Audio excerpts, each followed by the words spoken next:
Okay, चलिए हम बिल्कुल लाइव हो चुके हैं। तो हेलो दोस्तों, आप सभी का स्वागत है आज की वीडियो में। आज की वीडियो में बात करेंगे जो कि मैंने आपको बोला था कि अब आने वाले एग्जाम्स के लिए, जैसे कि मैंने आपको कल पूरी की पूरी फिफ्थ क्लास की important marathon classes MCQ questions करवा दिए थे, तो उसी से रिलेटेड मैंने आपको बोला था कि पूरी की पूरी थर्ड फोर्थ और फिफ्थ क्लास की मैराथन क्लासेस चाहिए आपको। तो आप सभी बच्चों ने बोला था हाँ जी सर चाहिए। तो पूरी third fourth and fifth class की संपूर्ण जो एनसीईआरटी है उसकी जो है मैं आपकी मैराथन क्लासेस लेकर आया हूं, जो कि आपकी ईवीएस आपकी कंप्लीट हो जाएगी 3 से 4 क्लास में। ध्यान रखिएगा, 3 से 4 मैराथन क्लास लेके आऊंगा मैं आपके लिए, जिसमें पूरी की पूरी third fourth and fifth class की संपूर्ण एनसीईआरटी को हम कंप्लीट कर लेंगे, जिसमें हम बात करेंगे उन बिंदुओं को जहां से आपके क्वेश्चन ज्यादा से ज्यादा बनते हैं, यानी कि मेन पॉइंट्स के बारे में हम बात करेंगे। ठीक है, तो ध्यान रखिएगा, इंपॉर्टेंट है ये मैराथन क्लासेस। पूरे साल भर का एक तरीके से निचोड़ है, जितने भी हमने साल भर में मेहनत करी है उस पूरे का पूरा निचोड़ आपको सामने दिखेगा, जो कि तीसरी चौथी और पांचवी क्लास का होगा, और ज्यादातर क्वेश्चन आपको यहीं से ही देखने को मिलेंगे। ठीक है, तो उसी क्लास का मैराथन लाते हुए आज हम अपनी बात करेंगे पहली मैराथन की। इसके बाद आपकी 2 या फिर 3 मैराथन और होगी, ईवीएस आपकी पूरी की पूरी कंप्लीट हो जाएगी एज ए रिवीजन बेस पर। और अगर आप अभी जुड़े हो तो बिल्कुल ये नहीं कह रहे कि आप 2-3 दिन में तैयारी नहीं कर सकते।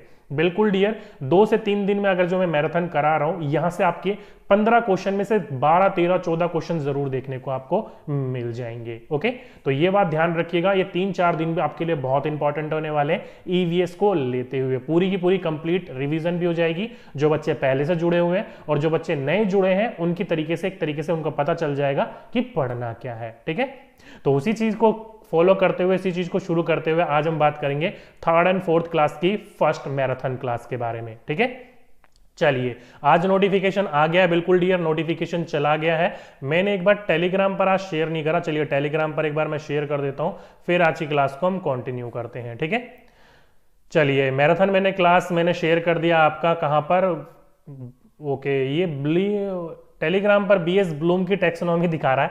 चलिए पता नहीं क्या पंगा हो रखा है, कोई दिक्कत नहीं, अब दिखा रहा है तो क्या दिखा रहा है तो छोड़ो उस चीज को। अब बीएस ब्लूम की टैक्सोनॉमी दिखाए या फिर ईवीएस का दिखाए, क्लास चल रही है आपकी ईवीएस की और शेयर कर रहा हूं तो वहां पर बार बार दिखा रखा है किसका, वो उसका दिखा रहा है। चलिए दिखा रहा है तो क्या कर सकते हैं, छोड़िए। चलिए बिल्कुल डियर, आपका कमेंट शो हो रहा है, बिल्कुल सभी को हेलो, सभी को नमस्कार, सभी को हेलो, सभी को आदाब, सत श्री अकाल। जो बच्चा जैसे कनेक्ट करना चाहता है वैसे कनेक्ट कर लीजिएगा। ठीक है, और ध्यान रखिएगा ये 3 से 4 क्लासेस जो होंगी आपकी third fourth and fifth class की मैराथन, ये बहुत इंपॉर्टेंट होने वाली है। ध्यान रखिएगा, ये पूरा का पूरा जो आपका ईयर गया है पढ़ते, पूरा का पूरा जो साल पढ़ा है आपने, उसका एक निचोड़ है। ओके, तो अगर आप सभी बच्चे जो नए जुड़े हैं, आप ऑन द स्पॉट चीजें पढ़ना चाहते हैं तो एक नोटबुक निकाल लीजिए सभी के सभी बच्चे, और जो जो पॉइंट मैं आपको बताते हुए चल रहा हूं वो उस चीज को लिखते हुए चलिए। ठीक है, हैंड राइटिंग नोट्स बहुत बेटर होते हैं। ठीक है, तो फिर देरी किस बात की, सभी के सभी बच्चे नोटबुक निकाल लीजिए, आज की डेट डाल लीजिए और लिख लीजिए ईवीएस पर्यावरण अध्ययन मैराथन क्लास थर्ड फोर्थ और फिफ्थ क्लास का संपूर्ण फैक्ट आपको आपके सामने दिखेगा। चलिए, तो ये है आज का अपना पहला, शुरुआत से ही आपको पता होनी चाहिए, क्योंकि डायरेक्टली कई बार आपसे क्वेश्चन पूछ लिए जाते हैं कि ईवीएस की कितनी थीम है और कितनी सब थीम है। तो ये क्वेश्चन भले ही आपको हिंदी में दिख रहा हो, 1-2 पेज आपको हिंदी में दिखेंगे, फिर बाकी सारे के सारे बाइलिंगुअल है। हिंदी में तैयारी कर रहे हो तो भी, इंग्लिश में तैयारी कर रहे हो तो भी, ये थोड़े से क्वेश्चन जो है, थोड़े से पेजेस जो है वो ट्रांसलेट करना है ना, बाय मिस्टेक हो गया तो 2-4 पेजेस को आप अवॉइड करिएगा, फिर उसके बाद आपको इंग्लिश एंड हिंदी दोनों में देखने को मिल जाएगा। ठीक है, चलिए तो देखो यहां पर क्या बोल रखा है, पहला मुख्य थीम। अब मुख्य थीम कितनी होती है तो ध्यान रखिएगा, मेन थीम जो होती है वो होती है आपकी 6। कितनी होती है? 6 नंबर सीरीज। ध्यान रखिएगा, पहला होता है फैमिली एंड फ्रेंड्स यानी कि परिवार एवं मित्र, दूसरा होता है आपका फूड यानी कि भोजन, तीसरा होता है आपका शेल्टर यानी कि आश्रय, चौथा होता है आपका जल यानी कि वाटर, पांचवा होता है आपका यात्रा यानी कि ट्रेवल, और लास्ट होता है आपका हम जो सोचते हैं और जो करते हैं, things we make and do. ये हो गए आपके 6 थीम। ध्यान रखिएगा, इसके अलावा और कोई थीम नहीं है। अब रिट की तैयारी करते हो तो रिट में आपकी 7 थीम हो जाती है, लेकिन यहां पर ईवीएस में एनसीईआरटी सीटेट के लिए केवल 6 ही थीम रखी गई हैं। ओके, अब ये 6 थीम हो गई। अब इस थीम के अंदर जो ये पहले वाला रखा गया था फैमिली एंड फ्रेंड्स, परिवार एवं मित्र, इसी के अंदर 4 उप थीम और आते हैं। तो अगर आपसे पूछा जाए जो सब थीम है वो किसके पार्ट है, तो वो फैमिली एंड फ्रेंड्स के यानी कि परिवार एवं मित्र के हैं। कौन कौन सा है? तो पहला आपका, पहले का पहला हो गया आपका संबंध यानी कि रिलेशनशिप, पहले का दूसरा सब थीम हो गया कार्य एवं खेल, वर्क एंड प्ले। नेक्स्ट हो गया आपका तीसरा पशु यानी कि एनिमल, और लास्ट हो गया आपका पौधे यानी कि प्लांट। इसी सीरीज में आपको ध्यान रखना है ये चारों के चारों सब थीम है जो कि परिवार एवं मित्र का पार्ट है, बाकी किसी के कोई पार्ट नहीं है, अपने आप में वो फुल है। ओके, तो पहला क्वेश्चन आपको यहां से देखने को मिल जाएगा कि ईवीएस के कितने थीम है, 6 थीम है। ईवीएस के कितने सब थीम है, तो 4 सब थीम है। और ये 4 सब थीम किसके पार्ट है, तो फैमिली एंड फ्रेंड्स यानी कि परिवार एवं मित्र के पार्ट है। ठीक है, यहां से आपको क्वेश्चन ध्यान रखना है, ये वाला आपका पता चल जाए तो आपको पता होना चाहिए। प्रेम जी टेंशन मत लीजिएगा, मैप वाले और ट्रेन वाले इन दोनों के लिए एक एक सीरीज चला दूंगा मैं, आपकी 2 वीडियोस दे दूंगा आपको, और पूरा का पूरा मैराथन रखा जाएगा। अब तक के जैसे भी क्वेश्चन पूछे जा चुके हैं सारे के सारे क्लियर कर दिए जाएंगे वहां पर। ठीक है, चलिए ये बात समझ में आ गई, थीम सब थीम खत्म हो गया।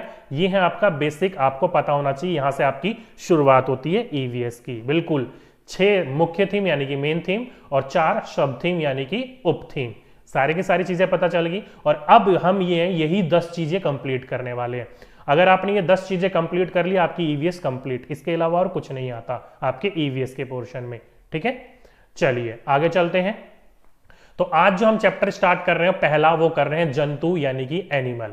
अब ये एनिमल होता क्या है, तो थोड़ी सी बेसिक जानकारी ले लीजिए कि प्रारंभिक स्तर पर ध्यान रखिएगा, छोटी क्लास में जीवों का वर्गीकरण जो किया गया है वो कीड़े, पक्षियों, रेंगने वाले और स्तनधारियों के रूप में किया गया है। ध्यान रखिएगा, जो प्रारंभिक स्तर होता है 1 से लेकर 8वीं क्लास, उसमें जीवों का जो वर्गीकरण किया गया है, क्लासिफिकेशन किया जो गया है जो लिविंग ऑर्गेनिज्म का, वो कीड़े, पक्षियों, रेंगने वाले और स्तनधारियों में किया गया है। जिसको छोटे बच्चों क्या कह देते हैं समूह में, तो इनको छोटे बच्चे समूह में कह देते हैं जानवर। उनके लिए कीड़े भी जानवर है, पक्षी भी जानवर है, रेंगने वाले भी जानवर है और स्तनधारी भी जानवर है। और इन्हीं के पूरे बंच ऑफ ग्रुप को क्या कहते हैं हम, एनिमल्स कहते हैं। यानी कि जैसे कि आप ये नीचे इमेज देख रहे हो, ये सारे के सारे क्या है, एक बच्चे के लिए एनिमल है यानी कि जंतु है। ठीक है, इतनी सी बेसिक चीज है। क्वेश्चन पूछा जाएगा तो यही पूछा जाएगा कि बच्चे इनको क्या कहते हैं समूह में, तो इन सभी को जानवर कहते हैं। उनको नहीं पता कि कीड़े कौन से, पक्षी कौन से, रेंगने वाले कौन से, स्तनधारी कौन से हैं। पहला बिंदु आपको समझ में आ गया, आगे चलते हैं। आगे चलें तो पहला बिंदु आ जाता है आपका पक्षियों से रिलेटेड। किस चीज से रिलेटेड, पक्षियों से रिलेटेड, कि पक्षियों द्वारा जो बनाए जाने वाले घोंसले होते हैं, डायरेक्टली क्वेश्चन पूछ लिया जाता है कि कौन सा पक्षी किस प्रकार का घोंसला बनाया जाता है। एग्जाम में जरूर देखा होगा। तो इसको बोला जाता है पहले बर्ड को इंडियन रॉबिन बर्ड इंग्लिश में, और हिंदी में से बोल जाता है कलचीड़ी। क्या कहा जाता है, कलचीड़ी। ओके, तो ये 4-5 पेज जो है वो हिंदी में है, उसको थोड़ा सा अवॉइड कर दीजिएगा जो बच्चे इंग्लिश के हैं। बाकी सारे के सारे पेज बाइलिंगुअल रखे गए हैं। ओके, तो 4-5 पेज थोड़ा सा समझ लीजिएगा इसको।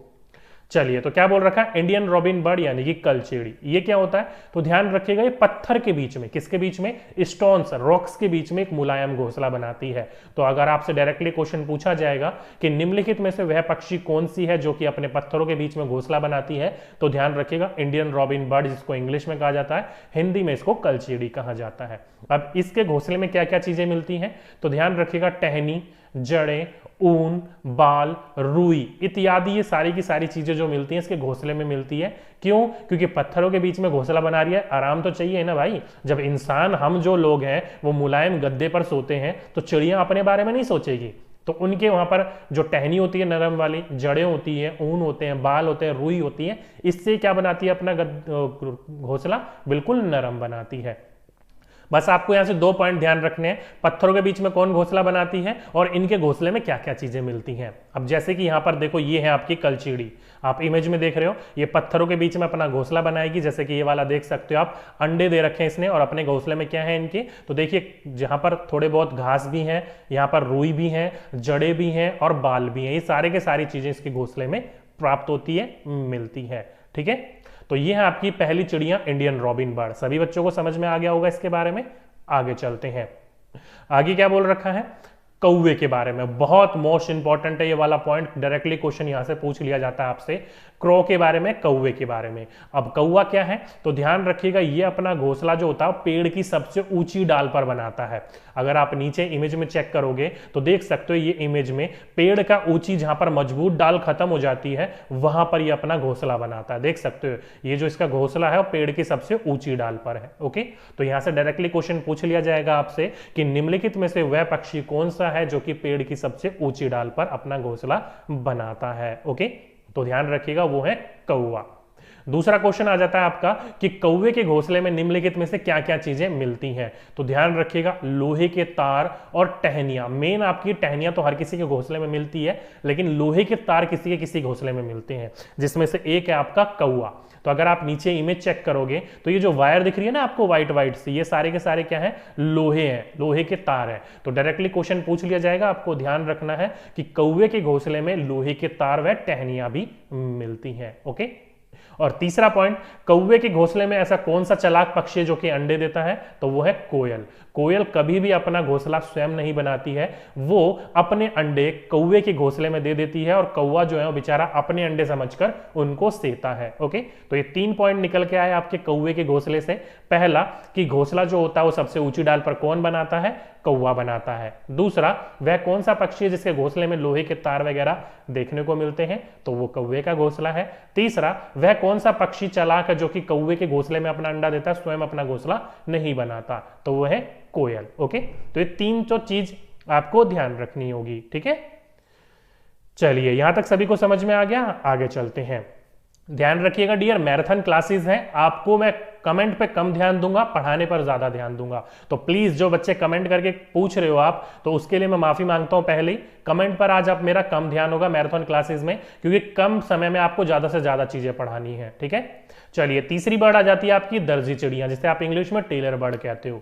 अब इसकी क्या खासियत है, तो इसकी जो नुकीली चोंच होती है ना, वह पत्तों में छेद करके उनको सीकर अपना घोंसला बनाती है। कैसे बनाती है, सील कर उसको अपना घोंसला बनाती है। जैसे कि अगर आप इमेज में देख सकते हो, तो इमेज में देखोगे तो इसकी चोंच देखो कितनी शार्प है, देख सकते हो कितनी शार्प चोंच है, और पत्तों में ये देखो होल कर लेती है, या ये वाला देखो पत्तों में ये छेद कर देती है, और उन पत्तों को रेशों से, फाइबर से, पता होगा आपको कुछ पेड़ ऐसे होते हैं जिसमें फाइबर्स होते हैं, उनसे ये सीकर अपना घोंसला बनाती है, और उनके बीच में ये अपना अंडे देती है, बच्चों को सेती है। ओके, और ये घोंसला अपने आप में ही बहुत मजबूत होता है, ये मत सोचिएगा कि टूट जाएगा या गिर जाएगा, नहीं, बहुत मजबूती से ये घोंसला बनाती है। ठीक है, तो ध्यान रखिएगा, दर्जी चिड़िया टेलर बर्ड एक ऐसी बर्ड है जो कि पत्तों को सीकर अपना घोंसला बनाती है और उसमें अपने बच्चे को सेती है वो। ठीक है, चलिए आगे चलें।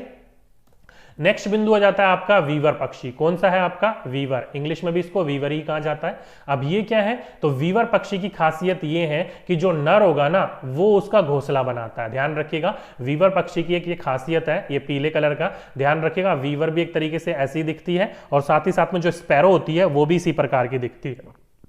तो ध्यान रखिएगा, इसकी खासियत क्या है अपने आप में ही, कि वीवर पक्षी जो होता है नर, वो जो है घोंसला बनाता है, और मादा जो है उसी घोंसले से उसको चुनती है। मतलब मादा उसमें ये चेक करती है कि वो घोंसला कितना आरामदायक है, कितना मजबूत है, रहने के लिए कैसा है, बरसात का पानी अंदर आएगा कि नहीं आएगा, कितना आरामदायक है, इस चीज को चेक करके वो घोंसला बनाती है। जैसे कि देख सकते हो, ये नर जो है अपना घोंसला बनाने की तैयारी कर रहा था, और बाद में जब मादा आई तो मादा यहाँ पर घोंसले में बैठकर चेक कर रही है, और बेचारा ऊपर जो नर है वो बैठकर इंतजार कर रहा है कि ये मेरा घोंसला पसंद करेगी कि नहीं करेगी। तो अगर इसको घोंसला पसंद आता है तो ये अंडे देगी, इसमें इसके साथ पार्टनर बनेगी इसकी, नहीं तो नहीं बनती। ओके, तो ध्यान रखिएगा, वीवर पक्षी में नर घोंसला बनाता है और मादा उसे उसी के द्वारा चुनती है। ठीक है, बिल्कुल डियर। चलिए नेक्स्ट बिंदु की ओर चलते हैं। नेक्स्ट आ जाता है आपका फक्ता। कौन सा है, फक्ता पक्षी, जिसे आप इंग्लिश में डव बर्ड बोलते हो। तो वही मैंने आपको बोला था, 2-3 पेजेस आपके बायलिंगुअल नहीं है, फिर आपके सारी की सारी चीजें बायलिंगुअल है। ठीक है, तो यहां से आपके 1-2 पेज और होंगे जो बायलिंगुअल नहीं होंगे, फिर बायलिंगुअल सारी की सारी चीजें देखने को मिल जाएंगी। तो यहां से आप इस पॉइंट को ध्यान रखिएगा, बहुत इंपॉर्टेंट पॉइंट है फक्ता पक्षी। अब इसमें इंपॉर्टेंट क्या है, तो डायरेक्टली आपसे क्वेश्चन पूछ लिया जाता है कि निम्नलिखित में से वह पक्षी कौन है जो कि अपना कांटों के बीच में या मेहंदी के मेड़ पर अपना घोंसला बनाता है। तो ध्यान रखिएगा, कैक्टस के कांटों के बीच में या फिर मेहंदी के मेड़ पे अपना घोंसला कौन बनाता है, तो वो है हमारा डव बर्ड यानी कि फक्ता पक्षी। जैसे कि आप ये इमेज में देख रहे हो, शहरी इलाकों में आसपास में आपने इस पक्षी को जरूर देखा होगा, गांव में तो दिख ही जाता है, शहरों में भी ये दिख जाता है। ये जो होता है अपने दुश्मनों से, जैसे कि इंसानों से, सांपों से, या फिर किसी और प्रकार के जो शिकारी पक्षी या फिर जानवर होते हैं, उनसे अपना अंडों को बचाने के लिए कांटों के बीच में अपना घोंसला देती है। जैसे कि ये देख सकते हो, ये कैक्टस है, और कैक्टस के बीच में ये देख रहे हो ना, ये क्या है, घोंसला है। तो ध्यान रखिएगा, कैक्टस के कांटों के बीच में, मेन आपको कैक्टस के कांटे ही ध्यान रखने हैं, ये मेहंदी का मेड़ आपको ध्यान नहीं रखना है, ये वाला नहीं पूछा जाता, डायरेक्टली यही पूछा जाता है कैक्टस के कांटों के बीच में कौन घोंसला बनाता है, तो वो फक्ता यानी कि डव बर्ड बनाता है। ठीक है, चलिए आगे चलते हैं। नेक्स्ट आ जाता है कबूतर और गौरैया। अब ये जो कबूतर है गौरैया है, ये दोनों के पक्षियों में पूछा तो नहीं गया है, लेकिन आपको पूछा जाए तो आपको ध्यान रखना है। गौरैया जो होती है वो आमतौर के घर के आसपास घोंसला बनाती हैं, और कबूतर जो होते हैं वो भी मकान के आसपास ही बनाते हैं या फिर खंडरों के आसपास बनाते हैं। ये दोनों चीजों को ध्यान रखिएगा। गौरैया जो होती है वो आमतौर घरों के आसपास घोंसला बनाती है, जैसे कि अलमारी के पीछे, छत या फिर आईने के पीछे। देख सकते हो कितनी फ्रेंडली है ये, इंसानों के आसपास ही अपना घोंसला बना लेती है। आपने देखा होगा ये जो गौरैया है इसका बहुत बड़ी मात्रा में चाइना ने शिकार करा था। क्यों? क्योंकि ये जो है झुंड में रहती है, झुंड में रहकर एक ही बार में, जो चाइना में चावल की फसल तो बहुत होती है, तो एक ही बार में चावलों को बहुत ज्यादा ये नुकसान पहुंचा देती, खा लेती थी चावलों को। ओके, तो चाइना ने इसका बड़े पैमाने पर शिकार करा था, जो कि इस वजह से आजकल ये दिखनी कम हो गई है। धीरे धीरे कदार पर आ गई थी लुप्त होने के, लेकिन अब ये ठीक है, अब इसका शिकार रोक लग गई है, इतनी शिकार नहीं होता है। ठीक है, तो ध्यान रखिएगा। गौरैया घरों के आमतौर पर अलमारी के पीछे, छत या फिर आईने के पीछे अपना घोंसला बना देती है, या फिर कबूतर जो होता है वो पुराने मकान व खंडरों के बीच में अपना घोंसला बना लेता है। ठीक है, ध्यान रखिएगा इस पॉइंट को। चलिए नेक्स्ट बिंदु आ जाता है आपका बसंत गौरी पक्षी, जिसे आप वुड पिकर कहते हो इंग्लिश में। इंपॉर्टेंट है, नीचे इमेज भी दी गई है, देख सकते हो। मेन पॉइंट आपको क्या ध्यान रखना है, ये ध्यान रखना है कि पेड़ों के तनों में छेद करके उसमें अंडे कौन देती है, तो ध्यान रखिएगा पेड़ों के तनों में छेद करके, जैसे कि इसकी चोंच देख सकते हो बहुत शार्प होती है और बहुत मजबूत होती है। ये पेड़ों में खट खट खट खट मारकर उसमें छेद बना देती है, और छेद बनाकर उसमें क्या दे देती है, अंडे दे देती है। तो यहां से दो क्वेश्चन देखने को मिलते हैं कि वह पक्षी कौन सा है जो कि पेड़ों के तनों में छेद करके उसमें जो कीड़े वगैरह होते हैं उनको खाती है, तो वो भी बसंत गौरी पक्षी यानी कि वुड पिकर है। या फिर वो कौन है जो कि अपने पेड़ों के तनों में छेद करके अपना घोंसला बनाती है, तो वो भी आपकी बसंत गौरी यानी कि वुड पिकर है। दोनों क्वेश्चनों को ध्यान रखिएगा, दोनों में से आपसे कुछ भी पूछा जा सकता है। ठीक है, इंपॉर्टेंट है, ध्यान रखिएगा इस पॉइंट को।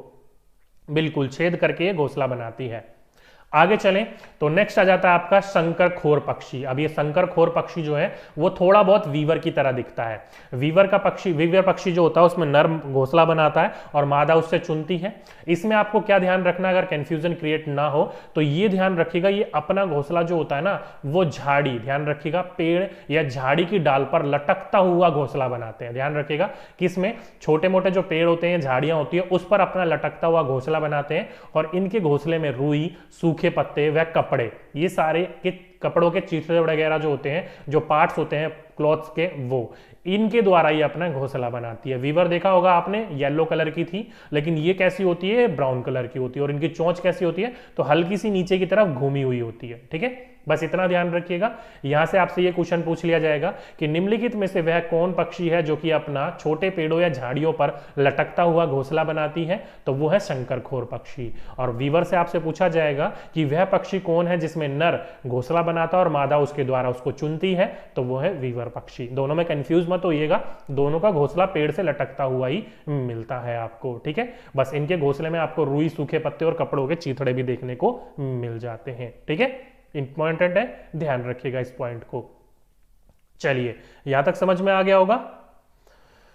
आगे चलते हैं। आगे क्या है, उल्लू पक्षी। अब नाम देखिए क्या है, उल्लू पक्षी, लेकिन बहुत चालाक पक्षी होता है ये। क्यों, तो ये क्या है, रात्रिचर प्राणी है। क्या है, रात्रिचर प्राणी है। रात में अपना शिकार वगैरह करता है और रात में इसको कोई भी चीज जो है वो नॉर्मली दिख जाती है। जैसे कि हम दिन में देख सकते हैं वैसे ही रात में देख सकते हैं, लेकिन बस आपकी खामी यहां पर ये है कि रात में जागने वाले या रात में देखने वाले जो भी व्यक्ति है, जो भी वो होते हैं पक्षी या जानवर, वो हर चीज को कैसे देखते हैं, ब्लैक एंड व्हाइट में। कैसे देखते हैं, ब्लैक एंड व्हाइट में, काले और सफेद में। बस आपको इतना ही ध्यान रखना है। रात्रिचर प्राणी तो है ये, लेकिन रात में जो भी चीज को दिखाई देगा वो कैसा दिखाई देगा, काले और सफेद में दिखाई देगा। ठीक है, और ये अपनी जो गर्दन है वो पीछे तक, ध्यान रखिएगा, एनसीईआरटी वैसे नहीं बोलता है 360, लेकिन आप ध्यान रख सकते हो 360 डिग्री तक अपनी गर्दन आराम से घुमा सकता है। गर्दन इसकी सीधी है कि उल्टी है आप बता ही नहीं पाओगे जब तक इसके आप पैर नहीं देखोगे, पूछ नहीं देखोगे। ओके, तो ध्यान रखिएगा, उल्लू एक रात्रिचर प्राणी है। रात में देखने वाले सभी जानवर अपने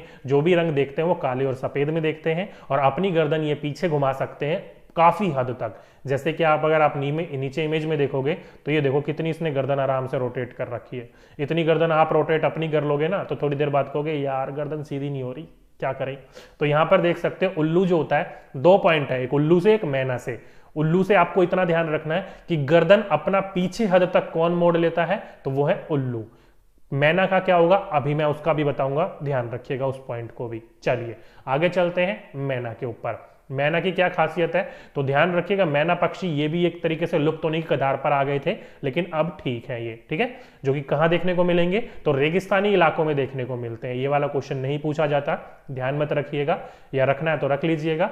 ये मेन आपका ध्यान है कि वह पक्षी कौन है जो कि अपनी गर्दन को झटके से, कैसे झटके से, ध्यान रखिएगा, कभी भी आपने मैना को ऑब्जर्व करा होगा ना तो ये अपनी जो गर्दन होती है ना एकदम से ही रोटेट कर लेती है, ठीक है, झटके से पीछे मोड़ लेती है। तो दोनों चीजों को ध्यान रखिएगा। वह पक्षी कौन है जो कि अपनी गर्दन पीछे तक घुमा सकता है, तो वो है उल्लू।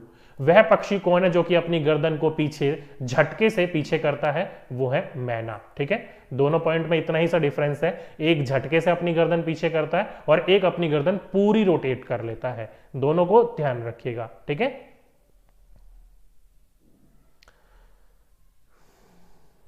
चलिए इतना बात समझ में आ गई सभी बच्चों को, बिल्कुल। ये गलतियां मत करना, बहुत बच्चे गलतियां कर लेते हैं इस बात को। चलिए आगे चलते हैं। नेक्स्ट आ जाता है आपका बगुला पक्षी। इंपॉर्टेंट है, बहुत ज्यादा क्वेश्चन देखने को मिलते हैं इस बगुले पक्षी से। अब ये क्या है, बगुले पक्षी की क्या खासियत है, तो ध्यान रखिएगा, रिग्रेट भी बोला जाता है इसको, हिरण भी बोला जाता है, दोनों नाम है इसी, कहीं ध्यान रख सकते हो। बगुला जो होता है ना, अधिकतर आपने गांव घर के इलाके में देखा होगा, वो भैंस की पीठ पर बैठने को देखने को मिल जाएगा आपको। जैसे कि आप यहां पर देख सकते हो, ये भैंस की पीठ पर बैठा हुआ है और भैंस भी इसको उड़ाता नहीं है। क्यों नहीं उड़ाता, क्योंकि जो भैंस के पीठ पर कीड़े वगैरह चल रहे होते हैं उन कीड़ों को ये खा लेता है। क्या खा लेता है, भैंस की पीठ पर जो कीड़े वगैरह चल रहे होते हैं उनको ये खा लेता है, जिसके कारण भैंस को कीड़ों से क्या मिल जाता है, छुटकारा मिल जाता है, और बगुले को उसका भोजन मिल जाता है। ध्यान रखिएगा, बगुला जो पक्षी होता है वो भैंस की पीठ पर देखने को मिल जाता है। और ऐसा वो क्यों करता है, क्योंकि भैंस की पीठ पर जो कीड़े बैठे रहते हैं, जो इंसेक्ट्स वगैरह होते हैं, वो बगुले उनको खा लेते हैं, जिसकी वजह से भोजन मिल जाता है बगुले को और भैंस को मिल जाता है उनके कीड़ों से छुटकारा। दोनों बिंदुओं को ध्यान रखिएगा, दोनों बिंदु इंपॉर्टेंट है आपका। अब मुझे ये बताइए कि बगुले ने जो है वो भैंस के कीड़े खा लिए और भैंस को कीड़ों से छुटकारा मिल गया, तो ये एक दूसरे के कैसे साथी हुए, कैसे साथी हुए, जल्दी से बताइए। बगुला जो है वो भैंस के कीड़े खा लेता है और भैंस को अपने कीड़ों से छुटकारा मिल जाता, तो एक दूसरे के ये साथी हुए। लेकिन किस प्रकार के साथी हुए, उसको क्या बोला जाता है, जल्दी से बताइए।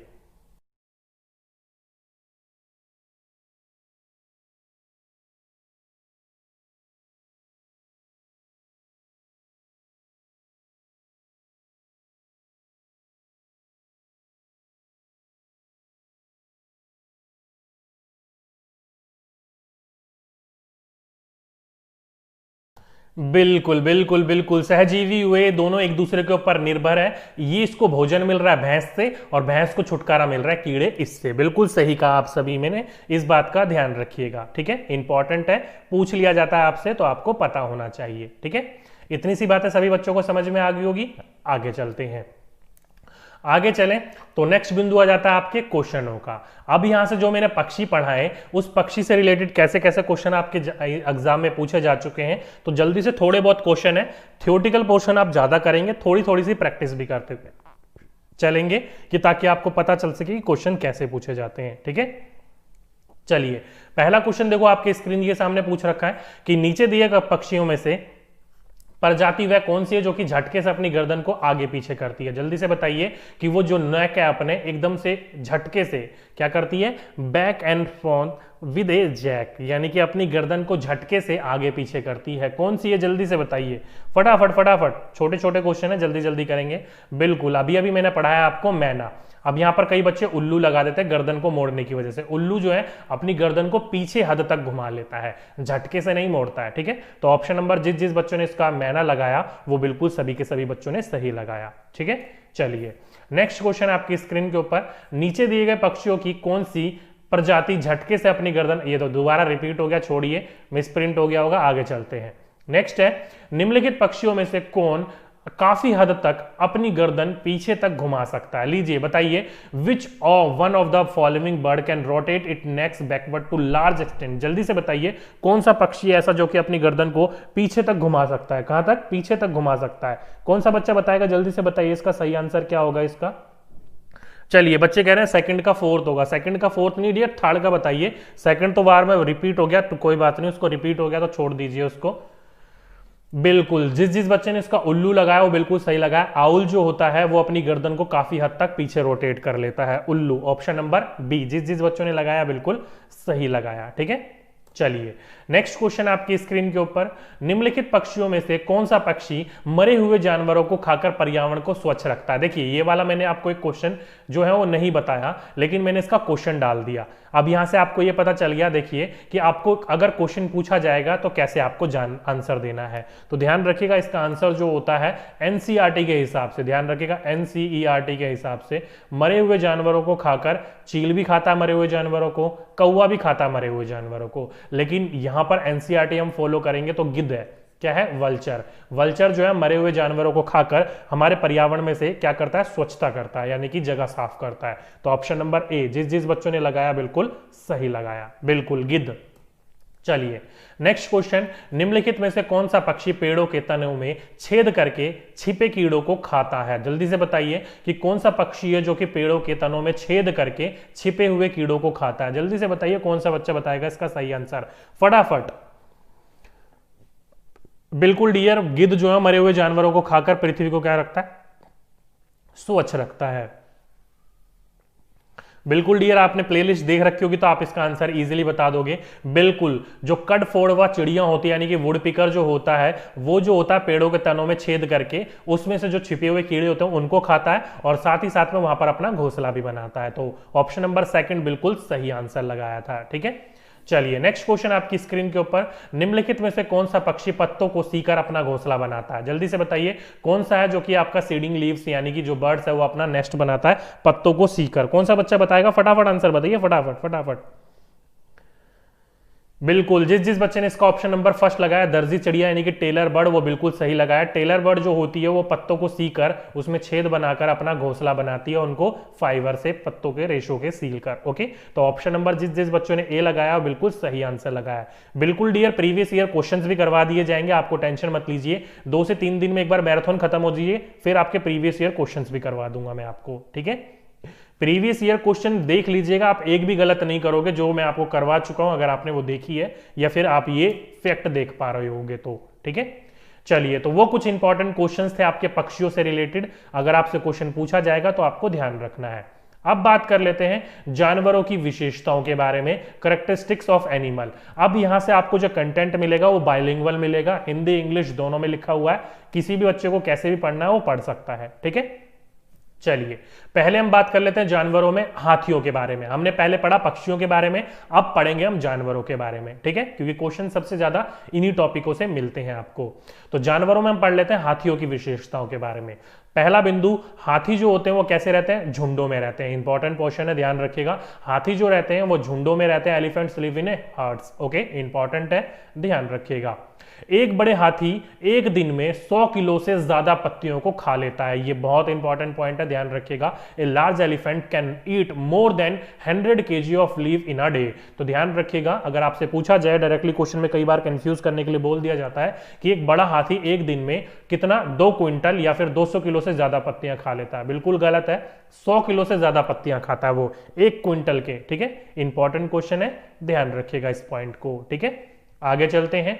बोल रखा है कि हाथी जो होता है वो केवल दिन में कितना सोता है? 2 से 4 घंटे सोता है। ध्यान रखिएगा, हाथी भले ही बड़ा विशाल शरीर हो उसका, लेकिन दिन में केवल 2 से 4 घंटे ही सोता है। ज्यादातर इसका समय जो बीतता है वो कैसा बीतता है? एक जगह से लेकर दूसरी जगह पे जाने में बीतता है, खाने की तलाश में बीतता है। ओके, तो ध्यान रखिएगा, हाथी केवल 2 से 4 घंटे ही आराम करना पसंद करते हैं। आपको अधिकतर देखने को मिल जाएगा कि हाथी अपना बड़ा शरीर होने के कारण दिन में 12 से 16 घंटे सोने को देखते हैं, जो कि गलत है। ठीक है, ओके, बच्चे कह रहे हैं सर एनसीएफ पढ़ा दीजिए। बिल्कुल डियर, एनसीएफ और आरटी एक्ट जो है वो भी पढ़ा दिया जाएगा। और बताइए, चलिए शाम को 4 बजे क्लास रख देता हूं मैं, एनसीएफ और आरटी एक्ट 2009 की, वहां से देख लीजिएगा आप। ठीक है, डियर 1000 किलो नहीं, 100 किलो, 100 किलो ध्यान रखिएगा, 1 क्विंटल या 100 किलो, ठीक है। केवल दिन में 2 से 4 घंटे ही सोते हैं, ठीक है। आगे चलते हैं।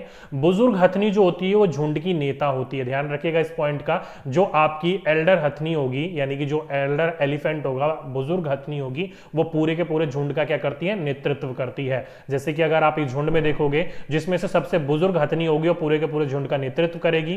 पूरा का पूरा झुंड जो होता है वो एक दिन में, जो बड़ी हथनी होती है, हाथी होता है जो, वो 100 किलो से ज्यादा पत्तियां खा लेता है, और दिन में केवल ये 2 से 4 घंटे ही सोना पसंद करते हैं, आराम करना पसंद करते हैं। ओके, इंपॉर्टेंट है, ध्यान रखिएगा इस पॉइंट को, ठीक है।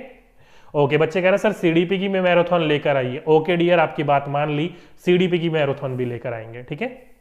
चलिए आगे चलते हैं। नेक्स्ट बिंदु निकल के आता है आपका 10 से 12 हाथी, ध्यान रखिएगा, 10 से और 12 हाथी और उनके बच्चे ही एक झुंड में रहते हैं। ये बहुत इंपॉर्टेंट बिंदु है, कई बार आपसे क्वेश्चन पूछा जा चुका है कि हाथियों के झुंड में कितने भी हाथी हो सकते हैं। गलत बात है ये, हाथी के झुंड में केवल 10 से 12 हाथी ही होते हैं और उनके बच्चे ही होते हैं, ज्यादा बड़ा झुंड नहीं होता है इनका, ठीक है। नेक्स्ट है आगे वाला पॉइंट कि हाथी जो होता है वो 14 से 15 साल तक की आयु तक ही इस झुंड में रहते हैं, ध्यान रखिएगा। हाथी जो होते हैं 14 से 15 साल के जो बच्चे होते हैं वो इस झुंड में रहते हैं। जैसे ही वो 14 से 15 साल क्रॉस करते हैं वो अपने झुंड से क्या होते हैं, अलग हो जाते हैं, अपना एक नया झुंड बनाते हैं या फिर अकेले रहते हैं। ओके, इंपॉर्टेंट है, ध्यान रखिएगा इस पॉइंट को। नेक्स्ट है 3 महीने के हाथी के बच्चे का वजन जो होता है वो 200 किलो या फिर 2 क्विंटल। इंपॉर्टेंट क्वेश्चन है, ये कई बार कंफ्यूज करने के लिए दे दिया जाता है आपको कि 3 महीने के हाथी का बच्चे का जो वजन होता है वो 100 किलो यानी कि 1 क्विंटल होता है। तो ध्यान रखिएगा वो गलत होता है, 2 क्विंटल होता है। इंपॉर्टेंट क्वेश्चन है, ध्यान रखिएगा। जो 3 महीने का बच्चा होगा ना वो कितने किलो का होगा, 200 किलो का होगा, 2 क्विंटल का होगा। आगे बात करें तो केले, हाथी को जो है केले बहुत पसंद होते हैं, देखा होगा ना आपने। कईयों के अपने अपने मनपसंद फूड होते हैं, कईयों को बच्चों को राजमा चावल पसंद होगा, कईयों को कड़ी चावल पसंद होगा, कईयों को छोले चावल पसंद होगा, कईयों को आलू पूरी पसंद होगा। तो उसी प्रकार से हाथी को है ना केले और केले के पत्ते बहुत पसंद होते हैं, ध्यान रखिएगा। हाथी को केला और केले के पत्ते बहुत पसंद होते हैं। नेक्स्ट है हाथी को कभी भी पसीना नहीं आता है, ये बहुत इंपॉर्टेंट बिंदु है, इंपॉर्टेंट है, ध्यान रखिएगा इस पॉइंट को।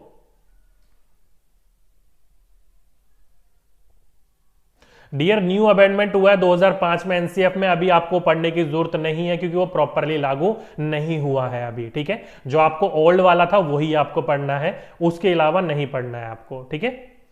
चलिए तो ध्यान रखिएगा, हाथी को पसीना नहीं आता है, वह पृथ्वी स्थल का, चलिए ये तो छोड़ दीजिए, स्तनधारी की बात आपसे क्वेश्चन नहीं पूछा जाएगा, ये एक बार क्रॉस कर दीजिए इसको। ओके, आपको मेन पॉइंट इसको यहां पर ध्यान रखना है, किस चीज को, इस चीज को कि हाथी को ध्यान रखिएगा पसीना नहीं आता है, इसको स्वेट यानी कि जो पसीना है ना आने के कारण इसका जो शरीर होता है, आप सभी को पता है शरीर जो होता है हाथी का वो बहुत विशाल होता है, अगर पसीना नहीं आएगा तो शरीर ठंडा कैसे होगा। आप सभी को पता है कि जब हमारा शरीर में जब पसीना आता है तो पसीने के कारण हमारे शरीर के क्या होता है, ठंडक मिलती है, हमारा शरीर जो गर्म हो जाता है, गर्म होने पर हमारा शरीर क्या करता है, पसीना निकालता है ताकि जो बॉडी है उसका टेम्परेचर जो है मेंटेन रहे। लेकिन हाथी को तो बेचारे को पसीना आता ही नहीं है, तो ये अपने बॉडी के टेम्परेचर को कैसे मेंटेन रखता है, कैसे धूप से बताता है, तो ये 2 तरीके से, एक पानी में खेलना इनको बड़ा पसंद होता है और दूसरा जो गदला पानी होता है, कीचड़ वाला पानी होता है, उस कीचड़ वाले पानी को अपने पूरे के पूरे शरीर पर ये लपेट लेते हैं, जिसके कारण थोड़ी देर के लिए इनके कीचड़ चिपका रहता है शरीर पर और ठंडक मिलती है इनको। ओके, तो ये ध्यान रखिएगा इस पॉइंट को, इस तरीके से अपने शरीर को क्या करते हैं, ठंडक रखते हैं, पसीने की कमी को इस तरीके से दूर करते हैं। ओके, इंपॉर्टेंट है, ध्यान रखिएगा। ओके, एक बच्चा पूछ रहा है सर हाथी पर कौन कौन चढ़ा है। बिल्कुल डियर, मेरे खुद का एक हाथी और मैं खुद हाथी पर चढ़ा हूं, अब तो उसकी डेथ हो गई है, उसके दांत पड़े हुए हैं हमारे परिवार में। ओके बुजुर्ग हो गई थी, काफी उमर गई थी, तो क्रेन वेरेन मंगा के दफना वफना दिया, यहाँ की बात नहीं है, गांव की बात है। चलिए छोड़िए उसको, आगे चलते हैं। इतनी सी बात समझ में आ गई सभी बच्चों को, आगे चलते हैं। आगे चले, जानवर हाथी के बारे में सभी बच्चों को समझ में आ गया होगा। आगे चलते हैं सांपों की विशेषता यानी कैरेक्टरिस्टिक्स ऑफ एनिमल्स। सांपों की विशेषता आपको ध्यान रखनी है, स्नेक्स के बारे में क्वेश्चन आपका पूछा जाएगा तो ध्यान रखना है इस बात को, ठीक है। पहला क्वेश्चन कि भारत में केवल 4 तरीके के जहरीले सांप, मैंने ये नहीं बोला कि भारत में केवल 4 प्रकार के सांप पाए जाते हैं। मैंने आपको ये बोला there are only 4 kinds of poisonous snakes in India, यानी कि भारत में जो है वो केवल 4 प्रकार के क्या है, जहरीले सांप है। ओके, इंपॉर्टेंट है, ध्यान रखिएगा इस बात को। 4 प्रकार से अलावा और कोई प्रकार के सांप नहीं है। बुक में आपको 6 प्रकार के दिखेंगे, कई जगह पर आपको 255 प्रकार के दिखेंगे, उनको आपको ध्यान नहीं रखना है, एनसीईआरटी को ध्यान रखना है। और एनसीईआरटी बोलता है केवल 4 प्रकार के जहरीले सांप पाए जाते हैं भारत में। कौन कौन से? तो वो है आपका नाग जो कि कोबरा, कैरेट यानी कॉमन कैरेट, दुबोई यानी कि रसल वाइपर, और तीसरा अफाई यानी कि सॉ स्केल वाइपर, जिसकी इमेज जो है आप नीचे देख सकते हो। ये सारे के सारे क्या है, नाग है, दूसरा दुबोई है, तीसरा कैरेट है और चौथा अफाई है। ओके, यानी कि सॉ स्केल वाइपर। इसके अलावा भारत में कोई भी जहरीला सांप नहीं पाया जाता है। ओके, इंपॉर्टेंट बिंदु है, पूछा जाए तो आपको पता होना चाहिए सारे के सारे बिंदु। ठीक है, ओके, बच्चे कह रहे हैं पीछे पिक्स हटाइए सर। ओके, मैं हटू क्या? लीजिए, कोबरा देखना है आपको, कोबरा देख लीजिए मेरे पीछे कोबरा छुपा हुआ है चलिए, समझ में आ गया आपको इन सभी बातों को। आगे चलते हैं, बस आपको इतना ध्यान रखना है, सांप केवल भारत में 4 प्रकार के जहरीले सांप पाए जाते हैं। ठीक है, आगे बिंदु चलते हैं। आगे है सांप के काटने की दवा, इंपॉर्टेंट बिंदु है। सांप के काटने की दवा जिसको हम सीरम बोलते हैं, वो किससे बनता है? तो सांप के जहर से ही बनता है। ध्यान रखिएगा, ये जो सांप का जहर है इसको निकाल कर, जैसे कि आप यहां पर देख रहे हो, कुछ एक्सपर्ट जो होते हैं वो सांप के जहर निकाल कर उसको अलग तरीके से प्रोसीजर करा जाता है और उससे दवाई बनाई जाती है जिसको हम वेनम कहते हैं, सॉरी जिसको हम सीरम बोलते हैं। वेनम तो जहर होता है। ओके, तो ध्यान रखिएगा, अगर आपसे पूछा जाए कि सांप की काटने की दवा किससे बनती है, तो सांप के जहर से ही बनती है, जिसको क्या कहा जाता है? सीरम कहा जाता है। ओके, इंपॉर्टेंट है, ध्यान रखिएगा इस बात को। चलिए, ओके, बच्चे कह रहे हैं सर क्लियर नहीं दिख रहा है, तो डियर क्लियर नहीं दिख रहा है तो राइट हैंड साइड में 3 डॉट होते हैं, उस 3 डॉट पर आप क्लिक करके वीडियो की क्वालिटी को बढ़ा लीजिए, आपको साफ दिखने लग जाएगा। ठीक है, चलिए, इतनी सी बात समझ में आ गई होगी सभी बच्चों को कि सांप के काटने की दवाई सांप के जहर से ही बनती है, जिसको सीरम कहा जाता है। नेक्स्ट बिंदु, सांप के 2 खोखले दांत होते हैं। ये पॉइंट ध्यान रखिएगा, जो स्नेक्स होता है उसके केवल 2 खोखले दांत होते हैं, केवल ध्यान रखिएगा 2 ही दांत होंगे। कई बुक्स में आपको या कंफ्यूजन करने के लिए एग्जाम में 4 खोखले दांत दे दिए जाते हैं। 4 खोखले दांत नहीं होते, केवल 2 खोखले दांत होते हैं, जिनके द्वारा वो क्या करता है? जहर छोड़ता है। तो अगर आप ये नीचे देखोगे तो मैंने ब्लैक मांबा ले रखा है, ये ब्लैक मांबा है, भारत में नहीं पाया जाता, बहुत जहरीला सांप होता है। इसके जो ये मुंह होगा ना अंदर से, हमारा मुंह अंदर से क्या होता है? रेड होता है, लेकिन इस ब्लैक मांबा को इसी कारण पहचाना जाता है कि इसका मुंह भी जो अंदर से होगा वो कैसा होता है? काला ही होता है। ओके, तो ध्यान रखिएगा, जैसे कि देख सकते हो ऊपर की तरफ इसके 2 खोखले दांत होते हैं और ये सांप अपना जहर को स्प्लिट कर रहा है बचने के लिए। ओके, तो पूछा जाए तो ध्यान रखिएगा सांप के केवल 2 ही खोखले दांत होते हैं और उन्हीं के द्वारा वो क्या करता है? जहर छोड़ता है। ठीक है, नेक्स्ट बिंदु आ जाता है आपका कि सांप के बाहरी कान नहीं होते हैं, वह शरीर पर जमीन पर हुए कंपन को सुनता है। इंपॉर्टेंट पॉइंट है, ध्यान रखिएगा, जो सांप होता है ना उनके बाहरी कान नहीं होते, हल्के हल्के से छोटे छोटे से छेद होते हैं। क्या होते हैं? छोटे छोटे से छेद होते हैं। इंपॉर्टेंट है, ध्यान रखिएगा, सांप के बाहरी कान नहीं होते हैं। जमीन पर जो इनका पूरा का पूरा शरीर टिका रहता है, जमीन पर जो भी आपका कंपन होगा, चलने का, हिलने का, कुछ भी, उसके द्वारा महसूस करके क्या करते हैं? सुनते हैं। ओके, इंपॉर्टेंट पॉइंट है, ध्यान रखिएगा इस पॉइंट को, वाइब्रेशन को ही सुनते हैं। नेक्स्ट है सांप के दांत, ध्यान रखिएगा ये बहुत इंपॉर्टेंट है, क्या होते हैं? बहुत शार्प होते हैं, नुकीले होते हैं, लेकिन ये जो भोजन को खाता है वो खाता मतलब चबाता नहीं है, उसको निगल जाता है। अगर आप ये नीचे इमेज में देखोगे तो ये सांप जो है देख सकते हो भोजन को चबा नहीं रहा है, कोई मेंढक है, पता नहीं क्या अजीब सा, मुझे दिख भी नहीं रहा सही तरीके से, पता नहीं क्या मेंढक है, ये चिड़िया है, बहुत बड़े पांव लग रहे हैं, मेंढक ही है आई थिंक, मेंढक है, उसको क्या कर रहा है? निगल रहा है। तो ध्यान रखिएगा, जो सांप होते हैं इसके दांत तो बड़े नुकीले होते हैं, बहुत शार्प होते हैं, लेकिन ये जो दांत होते हैं वो केवल किस लिए होते हैं? काटने के लिए होते हैं, मतलब डंक मारने के लिए होते हैं, चबाने के लिए नहीं होता। ये अपने पूरे के पूरे क्या करता है? निगल जाता है उसको। ठीक है, इंपॉर्टेंट पॉइंट है, पूछा जाए तो आपको पता होना चाहिए। ठीक है, चलिए, इतनी सी बात समझ में आ गई सांपों के बारे में, आगे चलते हैं। नेक्स्ट बिंदु आ जाता है आपका गिलहरियों के बारे में। अब ये गिलहरी वाला क्वेश्चन बहुत ज्यादा पूछा जाता है, ध्यान रखिएगा स्क्वेरल के बारे में कि गिलहरी के दांत हमेशा बढ़ते रहते हैं, लेकिन घिसने तथा कुतरने से ये छोटे हो जाते हैं। देखा होगा आपने गिलहरी को कि हमेशा किसी ना किसी चीज को ये क्या करती है जाती है, खाती रहती है, कुतरती रहती है, चाहे वो लकड़ी हो गया हो, कोई और चीज हो गया हो, या फिर कोई खाने की चीज हो गया हो, तो वो क्या करेगी, इसको कुतरती रहेगी। डायरेक्टली कई बच्चों को ये पता होता है कि चूहा, रैट होता है, उसके दांत हमेशा बढ़ते रहते हैं। डियर, जिस बुक में भी आपको ये दे रखा है उस बुक को आप छोड़ दीजिए, क्योंकि ये वाला ऑप्शन जो है वो गलत होगा। एनसीईआरटी बोलता है जो गिलहरी है उसके दांत हमेशा बढ़ते हैं, वो जो है हर चीज को घिसती रहती है, कुतरती रहती है, खाती रहती है, इसलिए उसके दांत जो है वो घिसते रहते हैं। ठीक है, तो ध्यान रखना, अगर आपसे पूछा जाए कि वह कौन सा जानवर है या जीव है जिसके दांत हमेशा बढ़ते रहते हैं लेकिन घिसने और कुतरने के कारण उसके दांत छोटे हो रहते हैं, तो वो है आपका गिलहरी यानी कि स्क्वेरल। ओके, इंपॉर्टेंट बिंदु है, ध्यान रखिएगा। चलिए, इतनी सी बात समझ में आ गई, आगे चलते हैं। आगे चले तो आपका आ जाता है नेक्स्ट स्लॉथ के बारे में। अब ये स्लॉथ जो है वो अपने आप में ही बहुत अनोखा जानवर है। क्यों? क्योंकि बहुत सुस्ती राम है। देखने में लगेगा बहुत खतरनाक, लेकिन बहुत सुस्ती राम है। क्या है इसके इंपॉर्टेंट बिंदु, ध्यान रखिएगा। स्लॉथ जो है वो भालू जैसा दिखता है। कैसा दिखता है? भालू जैसा दिखता है। अगर आप नीचे इमेज में देखोगे तो ये भालू का क्या लग रहा है, जुड़वा भाई लग रहा है। ठीक है, तो स्लॉथ जो है वो भालू जैसा दिखता है, पहला बिंदु। दूसरा बिंदु, जो दिन में 17 घंटे, ध्यान रखिएगा एनसीईआरटी में 17 घंटे भी दे रखा है और 18 आवर्स यानी कि 18 घंटे भी दे रखा है। तो 17 घंटे हो या 18 घंटे हो, कंफ्यूज होने की जरूरत नहीं है। आपको ज्यादातर देखने को मिलेगा वो 17 आवर्स ही मिलेगा। ओके, दिन में कितने घंटे सोता है, तो 17 घंटे सोता है। ओके, नेक्स्ट बिंदु है, इसकी जो लाइफ सर्कल होता है वो कितने वर्ष का होता है, तो 40 साल का। जैसे कि मनुष्य का जो होता है वो लगभग बोला जाता है 100 साल का, लेकिन अब मनुष्य जो है मुश्किल से 60-70 ही जी पाता है। ठीक है, क्यों? क्योंकि हमारा जो दिन पर दिन प्रदूषण बढ़ रहा है, खान पान जो हो रहा है खराब, उसकी वजह से। तो वैसे स्लॉथ जो है वो केवल 40 वर्ष तक ही जीता है। ओके, इंपॉर्टेंट है, ध्यान रखिएगा। और ये अपनी पूरी की पूरी जिंदगी में केवल 8 वृक्षों के पर ही पत्ते खा पाता है। ध्यान रखिएगा, इतना सुस्ती राम है कि ये जो है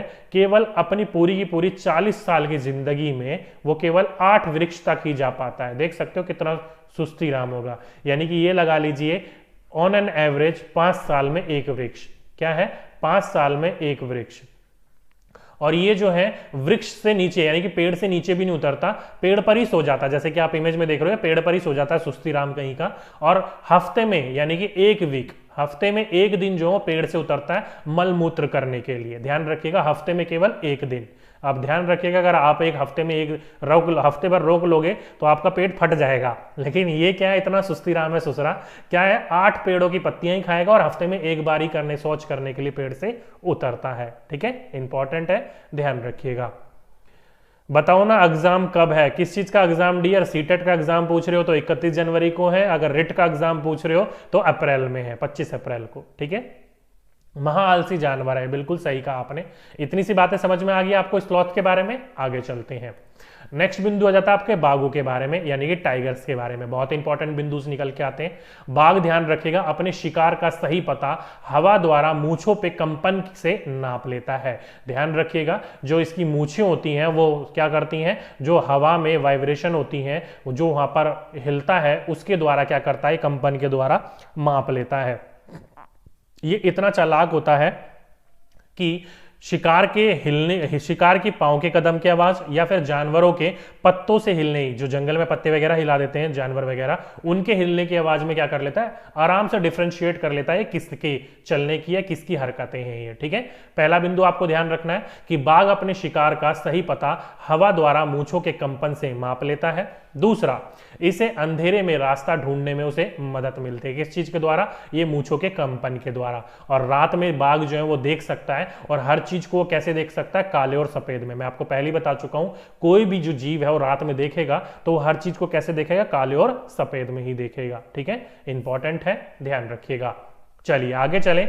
बाघ मूत्र की गंध से दूसरे बाघों की पहचान लेते हैं। ध्यान रखिएगा, ये जो होते हैं बाघ, ये अपने इलाके में क्या करते हैं, मूत्र कर देते हैं। जैसे आपने सुना होगा ना, कौन सी मूवी थी वो, 3 इडियट, मूत्र विसर्जन कर देते हैं। क्या कर देते हैं, ये हर जगह स्प्रे कर देते हैं। ये क्या होता है, एक तरीके से इनका मार्क होता है। जैसे कि हम अपने प्लॉट में क्या कर लेते हैं, बाउंड्रीज डाल देते हैं, तो शेर क्या करते हैं, बाघ क्या करते हैं, ये भी अपनी बाउंड्रीज डाल रहे हैं, इतना ये मेरा एरिया है, कोई दूसरा है। अब यहाँ पर बाघ आएगा तो दोनों के बीच में क्या हो जाएगी, लड़ाइयां हो जाएंगी। ठीक है, इंपॉर्टेंट है, ध्यान रखिएगा इस बिंदु को। आगे चलें तो बाघ के गुर्राने की आवाज जो है वो 3 किलोमीटर दूर तक सुना जा सकता है। ध्यान रखिएगा, बाघ के गुर्राने की आवाज 3 किलोमीटर दूर तक सुना जा सकता है। बाघ जो अंधेरे में है वो 6 गुना बेहतर देख सकता है हमसे। ध्यान रखिएगा, इंपॉर्टेंट पॉइंट है। बाघ की जो रोर की आवाज होती है वो 3 किलोमीटर दूर से सुन सकते हो आप इजिली, और साथ ही साथ में जो बाघ होता है वो रात में इजिली देख सकता है, और ये हमसे कैसे देख सकता है, 6 टाइम्स बेटर देख सकता है। ध्यान रखिएगा, इस बात को पूछा जा चुका है क्वेश्चन। अब इस चीज को आप ध्यान कैसे रखोगे, तो टाइगर की देखो 1 2 3 और 4 टांगे होती हैं। तो टाइगर की कितनी टांगे हैं, 4 टांगे हैं। तो 4 टांगे हैं तो इसमें 2 और प्लस कर दो, कितना हो गया, 6 गुना हो गया। ठीक है, इंपॉर्टेंट है, ध्यान रखिएगा। टाइगर जो है वो हमसे 6 गुना बेहतर देख सकता है अंधेरे में, और हर चीज को काले और सफेद में देख सकता है। ठीक है, इंपॉर्टेंट है, ध्यान रखिएगा इस बिंदु को। चलिए नेक्स्ट बिंदु क्या बोल रखा है, रेशम कीट की विशेषताएं। क्या है, रेशम कीट की विशेषताएं। ये क्या है, तो रेशम कीट जो होते हैं वो अपनी मादा को कई किलोमीटर दूर से, कितने, कई किलोमीटर दूर से ही पहचान लेते हैं।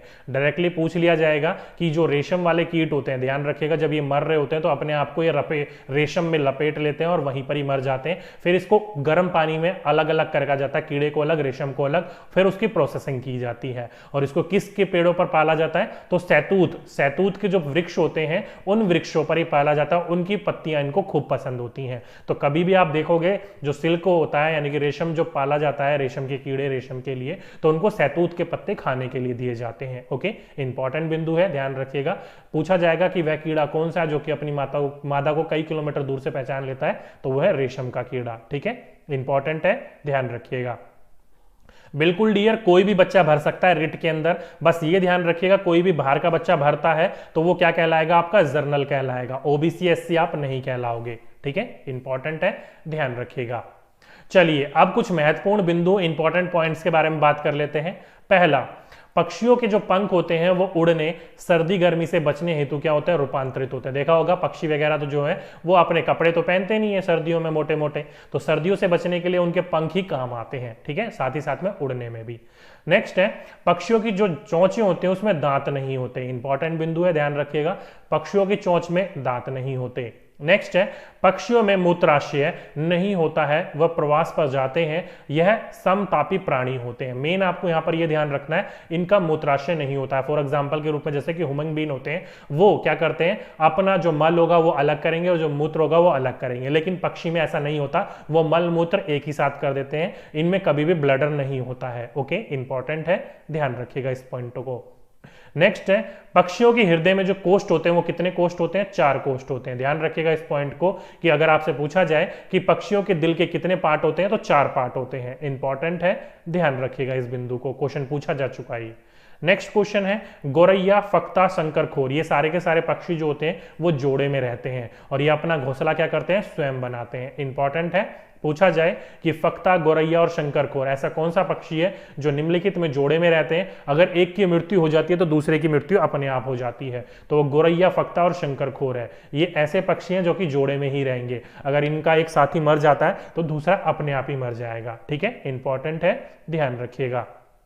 चलिए नेक्स्ट बिंदु, एमू, कीवी, पेंगुइन, रिया और शतुरमुर्ग। ध्यान रखिएगा कौन कौन से, एमू, कीवी, पेंगुइन, रिया और शतुरमुर्ग, ये ऐसे पक्षी हैं जो कि उड़ नहीं सकते। तो अगर आपसे पूछेगा कि निम्नलिखित में से उस पक्षी को चुनिए जो कि उड़ नहीं सकते हैं, तो एमू, कीवी, पेंगुइन, रिया और शतुरमुर्ग जो है वो उड़ नहीं सकते हैं। इंपॉर्टेंट पॉइंट है, ध्यान रखिएगा इस पॉइंट को। ठीक है, नेक्स्ट है, पक्षी जो होते हैं वो केवल अंडे देने के लिए घोंसले बनाते हैं, और कब बनाते हैं, तो अप्रैल महीने में बनाते हैं। ये भी वाला इंपॉर्टेंट क्वेश्चन है आपका, पूछा जाए कि निम्नलिखित में से पक्षी कब अंडे घोंसला बनाते हैं अंडे देने के लिए, तो वो है आपका अप्रैल महीने में देते हैं, अंडे देते हैं ये। ठीक है, इंपॉर्टेंट है, ये सारे के सारे पॉइंट आपके डायरेक्टली, ये वाला क्वेश्चन तो काफी टाइम हो गया पूछा नहीं जा रहा है कि निम्नलिखित में से उन पक्षियों के समूह को चुनिए जो कि उड़ नहीं सकते हैं। तो एमू, कीवी, पेंगुइन, रिया, शतुरमुर्ग ऐसे पक्षी हैं जो कि उड़ नहीं सकते हैं। ठीक है, इंपॉर्टेंट है, ध्यान रखिएगा इस पॉइंट को। ठीक है, ओके, एक बच्चा कह रहा है सर रिया कौन सा पक्षी होता है।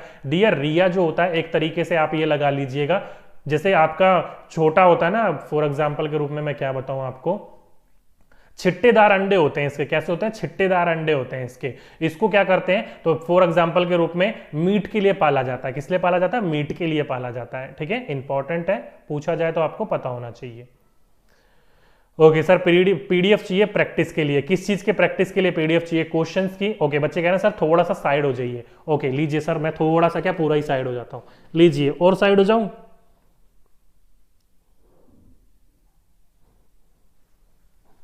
चलिए, इससे ज्यादा साइड नहीं हो पाऊंगा। चलिए, इतना सा समझ में आ गया होगा सभी बच्चों को। आगे चलते हैं, आगे चलें तो ये कुछ मेन बिंदु और हैं। पहला, पक्षियों की हड्डियां जो होती हैं वो क्या होती हैं? खोखली होती हैं। क्या होती हैं? खोखलियां होती हैं, उनमें हवा भरी होती है। खोखली होने के कारण ही क्या कर पाते हैं? उड़ पाते हैं। जैसे कि मनुष्य की जो हड्डी होती है वो अंदर से खोखली नहीं होती, उनमें बोन मैरो होता है, लेकिन पक्षियों में ऐसा नहीं होता है। ओके, इंपॉर्टेंट है, ध्यान रखिएगा। नेक्स्ट है, पक्षी जो होते हैं वो एक ही समय में दो, ध्यान रखिएगा क्या कर रहे हैं? एक ही समय में दो आंखों से दो अलग अलग चीजों पर नजर डाल लेते हैं। जैसे कि फॉर एग्जांपल के रूप में ये पक्षी है, इसकी एक आंख यहां, एक आंख इसकी पीछे है, तो बीक में ये वाला जो हेड वाला पोर्शन है वो आ जाता है, जिसकी वजह से ये एक ही बार में दो चीजों को अलग अलग नजर रखते हैं। और किसी चीज की डिस्टेंस यानी कि दूरी सही पता करनी है तो दोनों आंखों को एक ही चीज पर ये लगाते हैं, तब जाकर उसकी दूरी को ये पहचान पाते हैं। ठीक है, चलिए नेक्स्ट है, पक्षी जो होते हैं वो देखने हेतु अपनी गर्दन को ज्यादा घुमाते हैं, क्योंकि उनकी आंखों की पुतलियां जो होती हैं वो फिक्स होती हैं, घूम नहीं सकती हैं। इसलिए इंपॉर्टेंट है, ध्यान रखिएगा इस पॉइंट को, कि पक्षी जो होते हैं वो देखने हेतु गर्दन जो होते हैं अपनी ज्यादा घुमाते हैं, क्योंकि उनकी आंखों की पुतलियां जो होती हैं वो फिक्स होती हैं। हमारी मनुष्य की तरह जैसे आंखें जो होती हैं हिल सकती है, पुतलियां जो है वो हिल सकती है, पक्षियों की पुतलियां नहीं हिल सकती हैं। ओके, इंपॉर्टेंट है, ध्यान रखिएगा। नेक्स्ट है, चील, बाज और गिद्ध, ये जो है हमसे 4 गुना, ध्यान रखिएगा। टाइगर जो है हमसे 6 गुना, और चील, बाज और गिद्ध, चील की भी 2 टांगे हैं, बाज की भी 2 टांगे हैं, और गिद्ध की भी 2 टांगे हैं। किसी का भी आप दुगना कर दो यानी कि स्क्वायर कर दो 4, यानी कि जो ये सारे के सारे होंगे हमसे 4 टाइम्स, यानी कि 4 टाइम्स बेटर देख पाएंगे। चील, बाज, गिद्ध और ये तीनों के तीनों जो है वो हमसे 4 गुना ज्यादा देख पाते हैं, अच्छा देख पाते हैं। पूछा जाए तो ध्यान रखिएगा इस पॉइंट को। ठीक है, चलिए नेक्स्ट बिंदु है, रात में जागने वाले जानवर जो हैं वो हर चीज को सफेद व काली ही देखते हैं। ध्यान रखिएगा, पूछा जाए कि रात में जागने वाले जानवर हर चीज को कैसे देखते हैं, तो काले और सफेद में ही देख पाते हैं। ठीक है, चलिए कुछ बच्चे कह रहे हैं सर साइड हो जाइए, मुझे स्क्रीनशॉट लेना है। लीजिए डियर, स्क्रीनशॉट ले लीजिए और बताइए। स्क्रीनशॉट ले लिया, हो गया, मैं साइड ले लिया, आप सभी ने स्क्रीनशॉट। आगे चलें, बिल्कुल साइड हो गया, स्क्रीनशॉट मैंने आपको जगह दे दी, आप स्क्रीनशॉट ले लिया होगा आप सभी में। चलिए इतनी सी बात समझ में आ गई, नेक्स्ट बिंदु पर चलते हैं। नेक्स्ट बिंदु आ गया महत्वपूर्ण, क्या है? कान जो है वो सुनने में मदद करते हैं। देखा होगा ना आपके कि विशाल जानवरों के विशाल कान होते हैं, वो किस लिए होते हैं? तो सुनने के लिए होते हैं, सुनने में मदद करते हैं। जितने बड़े ये भारी कान होंगे आपको, उतना ही सुनने में वो आपको मदद करेगा। ठीक है, पूछा जाए तो ध्यान रखिएगा, कान जो होते हैं वो सुनने में मदद करते हैं। पक्षी, मेंढक, छिपकली, मगरमच्छ, ये कुछ एग्जाम्पल है। पक्षी, मेंढक, छिपकली, मगरमच्छ, इनके भी कान होते हैं लेकिन दिखाई नहीं पड़ते, छेद जैसे कान होते हैं, छोटे छोटे से हॉल होते हैं, छेद होते हैं। जैसे कि मैंने अभी आपको सांप पे एग्जांपल दिखाया था, वैसे ही जो पक्षी होते हैं इनके भी छोटे छोटे कान होते हैं, जो कि फेदर से यानी कि पंख से ढके रहते हैं। लिजर्ड के भी यानी कि छिपकली के भी, और फ्रॉग यानी कि मेंढक के भी, इनके भी छोटे छोटे छेद जैसे कान होते हैं लेकिन दिखाई नहीं देते हैं। ओके, इंग्लिश है, ध्यान रखिएगा, इस इंपॉर्टेंट पॉइंट है।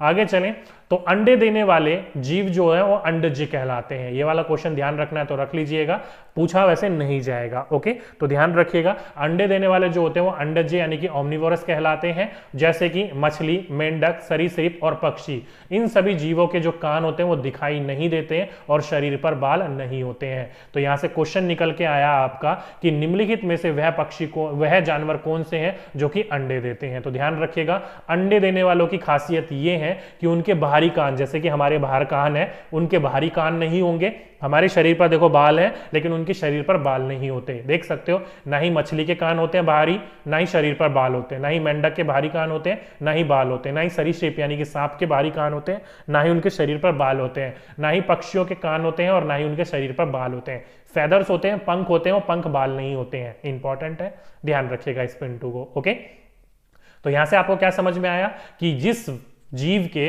बाहरी कान और शरीर पर बाल नहीं होंगे वो क्या देंगे? अंडे देंगे। ठीक है, और इसका बिल्कुल उल्टा जो बच्चे देते हैं जैसे कि मनुष्य, वो क्या कहलाएंगे? जलयुज कहलाएंगे, यानी कि क्या कहलाएंगे? आपका इंपॉर्टेंट है, जलयुज कहलाएंगे, जो कि स्तनधारी। ध्यान रखिएगा, इन कि कान दिखाई पड़ते हैं और शरीर पर बाल होते हैं। अब किसी का भी एग्जाम्पल ले लो, हाथी ले लो, कुत्ता ले लो, बिल्ली ले लो, इंसान ले लो। इंसान के बाहरी कान भी होते हैं और शरीर पर बाल भी होते हैं, और वो कभी भी अंडे नहीं देते, बच्चे देते हैं। ठीक है, इंपॉर्टेंट पॉइंट है, पूछा जाए आपको तो ध्यान रखना है। जिनके बाहरी कान होंगे और शरीर पर बाल होंगे वो अंडे देंगे, और जिनके बाहरी कान नहीं होंगे, शरीर पर बाल होंगे, वो बाल नहीं होंगे, वो क्या देंगे, अंडे देंगे। ओके, दोनों पॉइंट को ध्यान रखिएगा, एक याद रखना है, दूसरा आपको विपरीत कर लेना है उसका। जैसे कि आप मनुष्य का एग्जाम्पल लेकर ध्यान रख लीजिएगा, शरीर पर हमारे बाल हैं, कान हमारे बाहर निकले हुए हैं, हम क्या देते हैं, बच्चे देते हैं। ठीक है, इसका विपरीत कर दो, अंडे देंगे वो। ठीक है,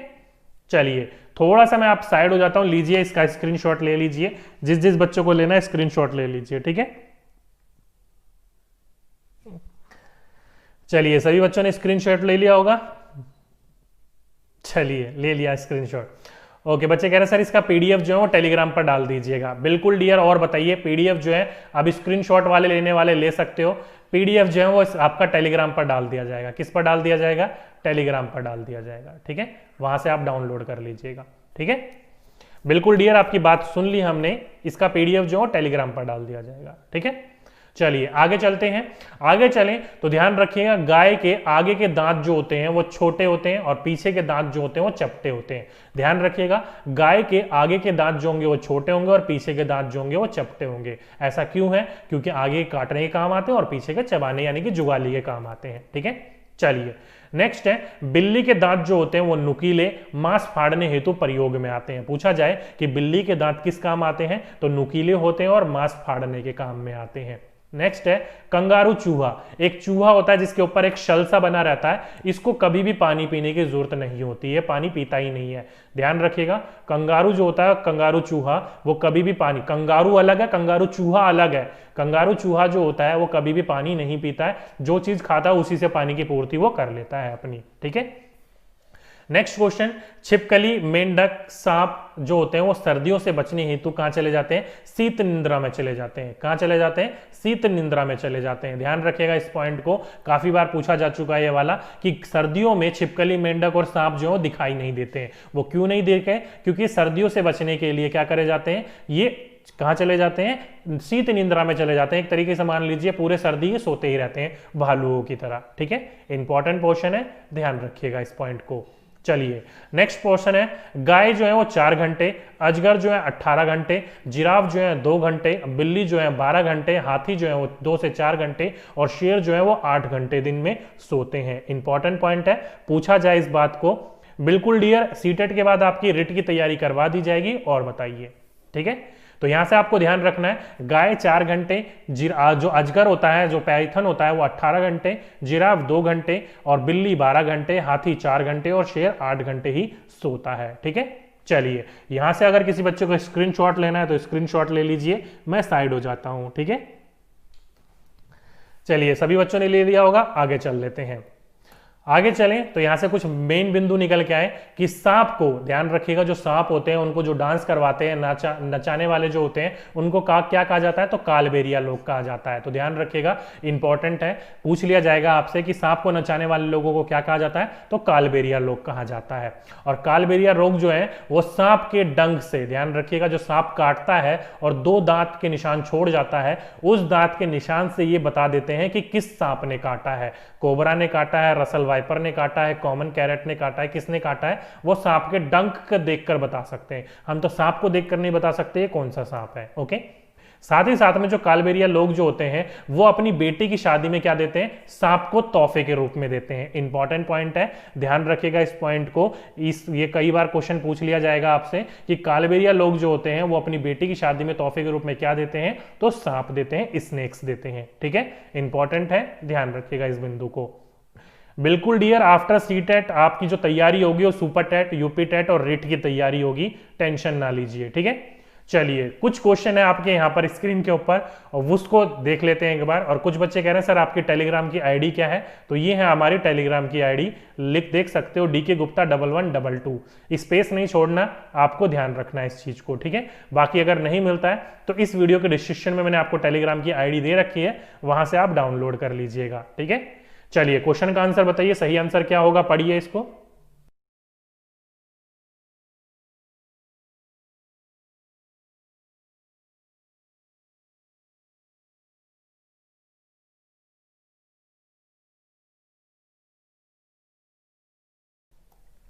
चलिए देखिए क्या बोल रखा है कि किसी पशु के विषय में नीचे दिए गए विवरण को पढ़िए और उस पशु को पहचानिए। क्या बोल रखा है, यह भालू जैसा दिखता है परंतु भालू नहीं है। यह दिन में 17 घंटे वृक्ष की शाखाओं से उल्टे लटक कर सोता है।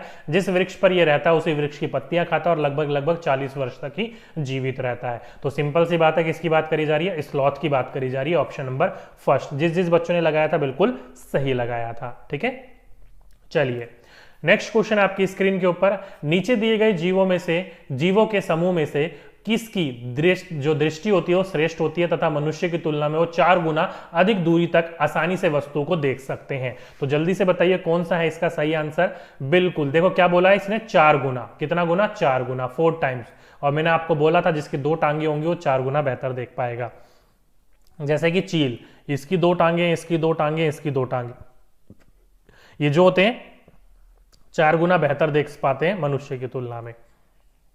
ठीक है, ओके बच्चे कह रहे सर इसमें से कितने क्वेश्चन आ जाएंगे। डियर टेंशन ना लीजिए, जो मैराथन क्वेश्चन डाल रहा हूं ना आपको, ये लगा लीजिए, उसको करने के बाद आपकी ईवीएस जो है वो कंप्लीट हो जाएगी। जो 15 नंबर की तैयारी होती है आराम से आपको 10 से 12 क्वेश्चन यहां से देखने को मिल जाएंगे। ठीक है, चलिए नेक्स्ट क्वेश्चन, अगर किस्मत अच्छी रही तो 15 के 15 क्वेश्चन देखने को मिलेंगे आपको। ठीक है, चलिए नेक्स्ट क्वेश्चन, जानवरों में कान का आकार का संबंध किस चीज से होता है। तो अभी मैंने आपको पढ़ाया था कि जो कान के संबंध होता है जानवरों का वो किससे होता है, तो वो सुनने की शक्ति से होता है, हियरिंग पावर से होता है। तो ऑप्शन नंबर बी, जिस बच्चों ने लगाया बिल्कुल सही आंसर लगाया। ओके बच्चे कह रहे हैं सर किन लोगों को कालबेलिया लोग कहा जाता है। तो डियर जो सांपों को नहीं चाहते, गली में जो सांप वगैरह को लेकर जाते, देखा नहीं होगा आपने, उसको कालबेलिया लोग कहा जाता है। ठीक है, चलिए नेक्स्ट क्वेश्चन, पक्षी जो है अपनी गर्दन को बहुत हिलाते हैं, इनका कारण है कि। तो अभी मैंने आपको बताया पक्षी जो होते हैं वो अपनी गर्दन को इसलिए हिलाते हैं क्योंकि इनकी पुतलियां जो होती हैं वो हिल नहीं सकती मनुष्य की तरह, इसलिए दाएं बाएं देखने के लिए वो अपनी गर्दन को ज्यादा हिलाते हैं। तो इस हिसाब से सही आंसर क्या होगा कि पक्षियों की आंखों की पुतलियां जो है वो घूम नहीं सकती है, इसलिए वो अपनी गर्दन को हिलाकर इस पूर्ति कर लेते हैं। तो ऑप्शन नंबर फर्स्ट, जिस बच्चों ने लगाया बिल्कुल सही लगाया। ठीक है, चलिए नेक्स्ट क्वेश्चन आपके स्क्रीन के ऊपर, रात में जागने वाले जानवर हर चीज को, यानी कि जो रात में जागते हैं जानवर वो हर चीज को कैसे देख सकते हैं। नाइट कैन सी ऑब्जेक्ट्स, जल्दी से बताइए सही आंसर क्या होगा। अभी मैंने आपको बताया था वो कैसे देखते हैं, हर चीज को काला और सफेद में देखते हैं, only black and white colour में देखते हैं। इंपॉर्टेंट क्वेश्चन है, ध्यान रखिएगा इस पॉइंट को, ये तो आपका लास्ट ईयर भी पूछा गया था। ठीक है, चलिए नेक्स्ट क्वेश्चन आपकी स्क्रीन के ऊपर क्या बोल रखा है, निम्नलिखित में से किस जीव के दोनों कान बाहर की आवाज इकट्ठा करने के लिए अलग अलग दिशाओं में बहुत ज्यादा घूम जाते हैं। बहुत इंपॉर्टेंट है, अभी मैं आपको टाइगर के बारे में पढ़ा रहा था। टाइगर जो होता है वो बहुत ही चालाक जानवर होता है। ठीक है, तो ध्यान रखिएगा जो टाइगर होता है इसके जो कान होते हैं वो क्या होते हैं, बाहर की आवाज को इकट्ठा करने के लिए क्या करता है, अपने कानों को अलग अलग दिशा में घुमाता है। तो ऑप्शन नंबर डी, जिस बच्चों ने लगाया बिल्कुल सही आंसर लगाया इसका। ठीक है, चलिए नेक्स्ट क्वेश्चन आपकी स्क्रीन के ऊपर, निम्नलिखित में से कौन अपनी मादा साथी को केवल उसकी गंध से कई किलोमीटर दूर से ही पहचान सकता है। तो कौन है ऐसा जानवर, जल्दी से बताइए कि विच one of the following can find it female partner many kilometre away just by the her smell. तो कौन है ये, तो ये है हमारा रेशम का कीड़ा। कौन है, सिल्क वॉर्म है। ये एक ऐसा कीड़ा है जो कि अपनी मादा को कई किलोमीटर दूर से ही पहचान लेता है। ठीक है,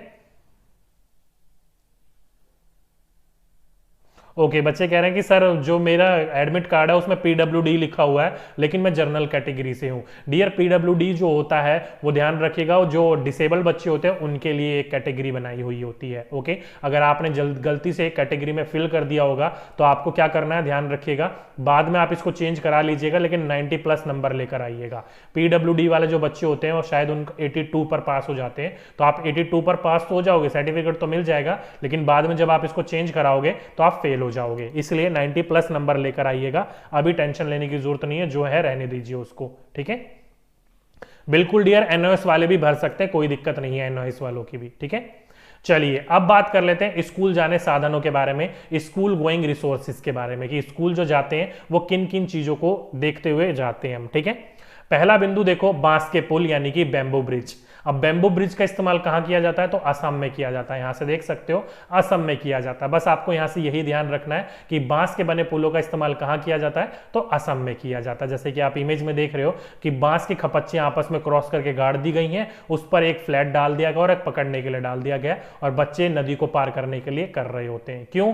क्योंकि ध्यान रखिएगा, हमारे यहाँ बहुत बारिश होती है। कहाँ पर? असम में बहुत ज्यादा बारिश होती है। कभी कभी तो चारों तरफ घुटनों तक पानी भर जाता है। ध्यान रखिए, कभी कभी तो चारों तरफ घुटनों तक पानी भर जाता है, फिर भी हम स्कूल जाने से नहीं रुकते हैं।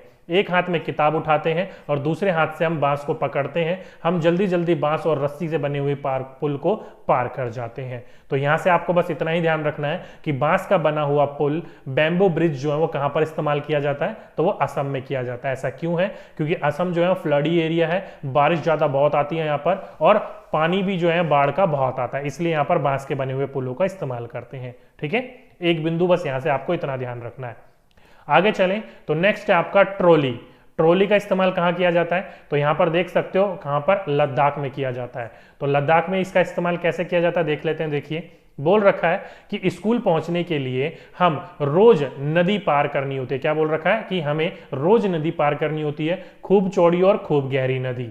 नदी के पार जाती हुई मजबूत लोहे की रस्सी होती है, यह दोनों तरफ से भारी पत्थर या फिर पेड़ों से कसकर बंधी रहती है। ट्रॉली यानी कि लकड़ी का बना झूला।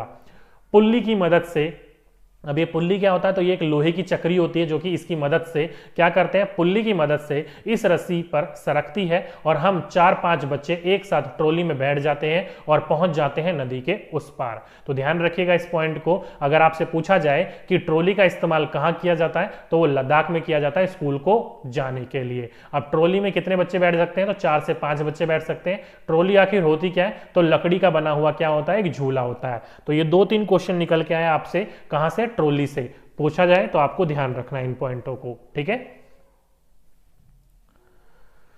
चलिए इतनी सी बातें समझ में आ गई। चलिए नेक्स्ट क्वेश्चन आपकी स्क्रीन के ऊपर। ओके, बच्चे कह रहे हैं सर मैथ्स की भी पेडागोजी की मैराथन लेकर आइए। चलिए डियर, बिल्कुल आपकी बातें सुन ली हमने। नेक्स्ट क्वेश्चन है आपकी सीमेंट की पुल। आपको जोन जोन सी चीजें चाहिए आप बोलते चलिए, आपकी ख्वाहिशें बिल्कुल पूरी करी जाएगी। मैंने सुन लिया सीडीपी की मैराथन, आपने बोल दिया मैथ्स की पेडागोजी की मैराथन, ईवीएस की पेडागोजी की मैराथन, तीनों की तीनों लगाई जाएगी। और बताइए, इंग्लिश की कई बच्चे बोल रहे हैं, बिल्कुल डियर 20 तारीख को आपको इंग्लिश की मिल जाएगी। आज 20 ही है क्या शायद? ओके, जैसी मिलेगी आपको बता दिया जाएगा। ठीक है, ओके। बच्चे कह रहे हैं सर पीडब्ल्यूडी में नो लिखा हुआ है, तो अच्छी बात है ना, नो लिखा हुआ है तो ठीक तो है, तो रहने दीजिए, नो सही है और क्या। चलिए नेक्स्ट क्वेश्चन क्या बोल रखा है, सीमेंट का पुल यानी कि सीमेंट का ब्रिज। सीमेंट का ब्रिज जो है वो आपको ध्यान रखना है कि हम भी कई बार कई जगह पर पानी पार करना पड़ता है, तब हम भी पुल से जाते हैं। यह सीमेंट, ईंट और लोहे के सरियों से बने होते हैं। देखो पुल पर चढ़ने और उतरने के लिए सीढ़ियां भी होती है, और कहां पर होते हैं, तो अधिकतर शहरी इलाकों में होते हैं। तो इस बात को आपको ध्यान नहीं रखना है, यहां से क्वेश्चन नहीं पूछा गया, ना ही पूछा जाएगा, छोड़ दीजिए इसको। आगे चलते हैं, ये है आपका इंपॉर्टेंट, क्या है, वल्लम। अब वल्लम क्या होता है और कहां पर इस्तेमाल किया जाता है? पहली बात, ये केरल में इस्तेमाल किया जाता है। कहां पर इस्तेमाल किया जाता है? केरल में इस्तेमाल किया जाता है। तो ध्यान रखिएगा, केरल के कुछ भागों में बच्चे पानी को पार करने के लिए वल्लम, जो कि लकड़ी की बनी हुई क्या होती है, छोटी नाव होती है, उसमें बैठकर स्कूल तक पहुंचते हैं। जैसे कि ये देख सकते हो एक लकड़ी की बनी हुई छोटी नाव है, ये जो है नदी को पार करने, केरल जो इलाका है वो नदी का इलाका है, काफी सारी नदियां हैं वहां पर, तो पार करने के लिए जो है वो वल्लम का इस्तेमाल करते हैं, जो कि उसको वहां पर क्या कहा जाता है, वल्लम, जो कि एक छोटी लकड़ी की बनी हुई नाव होती है। ओके, इंपॉर्टेंट है, ध्यान रखिएगा इस बिंदु को। ठीक है, बिल्कुल। चलिए आगे चलते हैं, नेक्स्ट बिंदु आता है आपका ऊंट गाड़ी यानी कैमल कार्ट। अब कैमल कार्ट कहां इस्तेमाल होता है, तो ध्यान रखिएगा ये राजस्थान में इस्तेमाल होता है।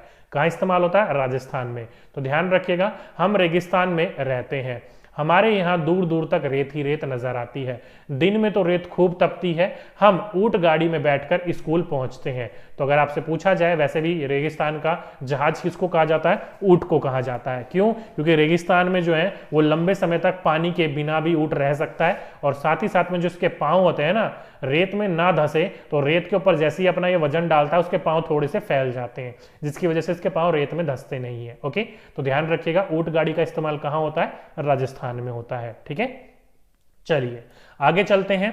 बैलगाड़ी यानी कि आपकी जो आपका बुललॉक कार्ट होता है वो कहां पर इस्तेमाल होता है, तो वो होता है विलेज इन प्लेन एरिया, यानी कि जो प्लेन एरियाज होते हैं वहां पर, जैसे कि आपका यूपी बिहार से आपके प्लेन एरिया शुरू हो जाते हैं, वहां पर इस्तेमाल किया जाता है। ओके, तो पूछा जाए बैलगाड़ियों का इस्तेमाल कहां किया जाता है, तो जहां समतल एरिया होता है, प्लेन एरिया होता है, वहां पर मैदानी भाग में इस्तेमाल किया जाता है। जैसे कि हम बैलगाड़ी पर बैठकर हरे भरे खेतों में से धीरे धीरे निकलते हुए स्कूल पहुंचते हैं। तेज धूप या बारिश हो तो हम अपनी छतरी खोल लेते हैं, जैसे कि यहां पर देख सकते हो, तेज धूप या बारिश होती है तो ये अपनी छतरी खोलकर उस चीज से बचाव कर लेते हैं। तो पूछा जाए तो ध्यान रखिएगा बैलगाड़ी से बच्चे स्कूल कहां जाते हैं। ठीक है, चलिए नेक्स्ट क्वेश्चन, साइकिल की सवारी। अब साइकिल की सवारी से क्वेश्चन नहीं पूछा गया आपका और ना ही पूछा जाएगा। क्यों? क्योंकि ये कहां इस्तेमाल किया जाता है, तो ये भी प्लेन एरिया में इस्तेमाल किया जाता है। लड़कियां जो होती हैं वो स्कूल जाने के लिए 7-8 लड़कियों की टोली यानी ग्रुप बना लेती है और मुश्किल रास्तों को पार करते हुए चली जाती है। ये क्वेश्चन अब तक नहीं पूछा गया और नहीं पूछा जाएगा, इसको छोड़ दीजिए, स्किप कर दीजिए। ठीक है, चलिए नेक्स्ट है आपका, ये है जुगाड़ गाड़ी। अगर आपसे पूछा जाए जुगाड़ गाड़ी का इस्तेमाल कहां किया जाता है, तो गुजरात में किया जाता है। इंपॉर्टेंट है, पूछे जाने वाला क्वेश्चन है। होता क्या है, तो ये हमारी गाड़ी का नाम है जुगाड़। ये फटफट करती हुई चलती है ना शानदार। आगे से देखो तो मोटर बाइक की तरह दिखाई देती है और पीछे से देखो तो लकड़ी के फट्टे से बनी है।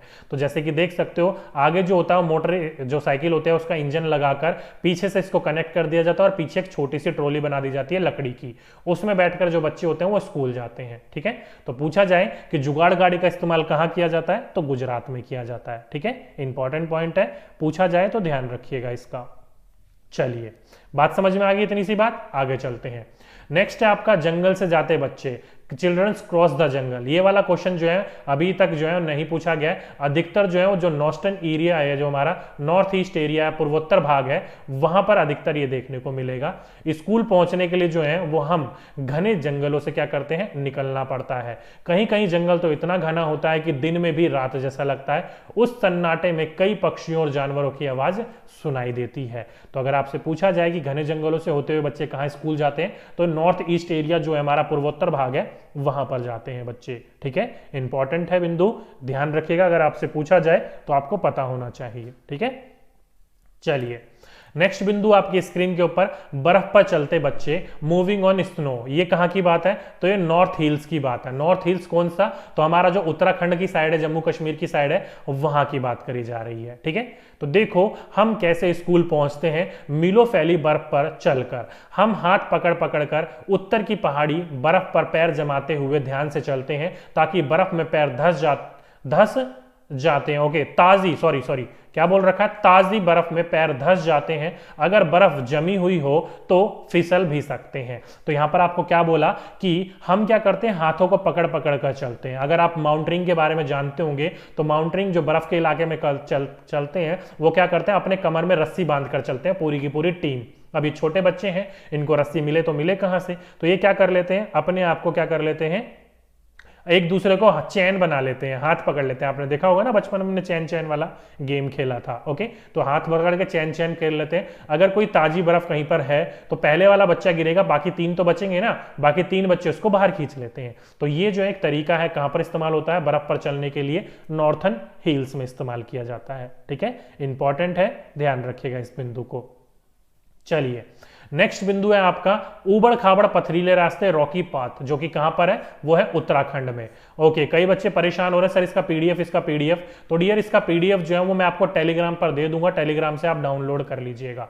ठीक है, टेलीग्राम पर दे दूंगा इसका भी, और कल शाम को जो मैंने आपको करवाया था सीडीपी, वो भी, उसका भी मैंने अभी शेयर नहीं करा है, दोनों के दोनों मैं शेयर कर दूंगा आज, तो दोनों के दोनों डाउनलोड कर लीजिएगा। ठीक है, चलिए ऊबड़ खाबड़ पथरीले रास्ते यानी कि रॉकी पाथ जो है वो कहां पर है, वो उत्तराखंड है। उत्तराखंड आपको पता क्या है, पहाड़ी इलाका है, जहां पर सर्दियों में बर्फ पड़ती है और गर्मियों में पथरीला इलाका हो जाता है। ओके, क्या है, हम पहाड़ी इलाके में रहते हैं, यहां दूर दूर तक उबड़ खाबड़ पथरीले रास्ते हैं। मैदानों या शहरों में रहने वाले बच्चों को भले ही मुश्किल लगे, हम तो भागते हुए पहाड़ी रास्ते पर पार कर जाते हैं और स्कूल चले जाते हैं। तो डायरेक्टली पूछे जाए तो बच्चे पहाड़ी रास्तों को क्रॉस करने के लिए, पथरीले रास्तों को क्रॉस करके स्कूल जाते हैं, वो कौन सा है, तो वो है आपके उत्तराखंड के बच्चे। ठीक है, इंपॉर्टेंट बिंदु है, पूछा जाए आपसे तो आपको पता होना चाहिए। ठीक है,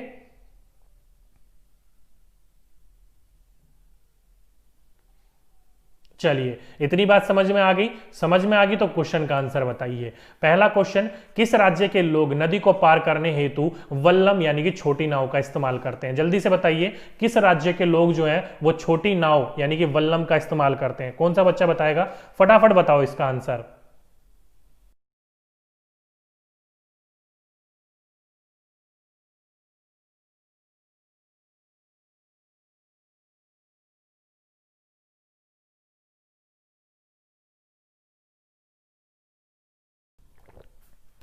चलिए, बिल्कुल सही लगाया जिस जिस बच्चे ने लगाया, केरल यानी कि ऑप्शन नंबर सेकंड। केरल में है वल्लम, जो एक छोटी नाव होती है लकड़ी की बनी हुई, उसको नदी पार करने के लिए इस्तेमाल होता है। ओके, चलिए नेक्स्ट क्वेश्चन, किस क्षेत्र में अत्यधिक बारिश होने के कारण वहां के निवासी नदी को पार करने हेतु बांस के बने पुल का इस्तेमाल करते हैं? यह क्षेत्र किस राज्य में होना चाहिए? तो किस राज्य में होना चाहिए, जल्दी से बताइए। कौन सा बच्चा इसका सही आंसर बताएगा?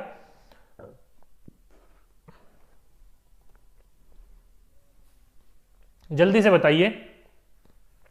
चलिए, बच्चे कह रहे हैं डी, असम। बिल्कुल सही आंसर लगाया जिस जिस बच्चे ने असम लगाया। और ये जो कंजूस बच्चे हैं, 2800 बच्चे लाइव थे और लाइक केवल 2000 बच्चों ने करा है। तो प्लीज जिसने लाइक नहीं करा एक बार लाइक कर दो फटाफट, और फटाफट एक बार सेशन को शेयर कर दो। जल्दी से जल्दी जो है वो 3000 बच्चे करते हैं आज। जल्दी से जल्दी, जल्दी से जल्दी एक बार शेयर कर दो सेशन को। 3000 बच्चे आज कर ही दो बच्चों आप सब, ठीक है।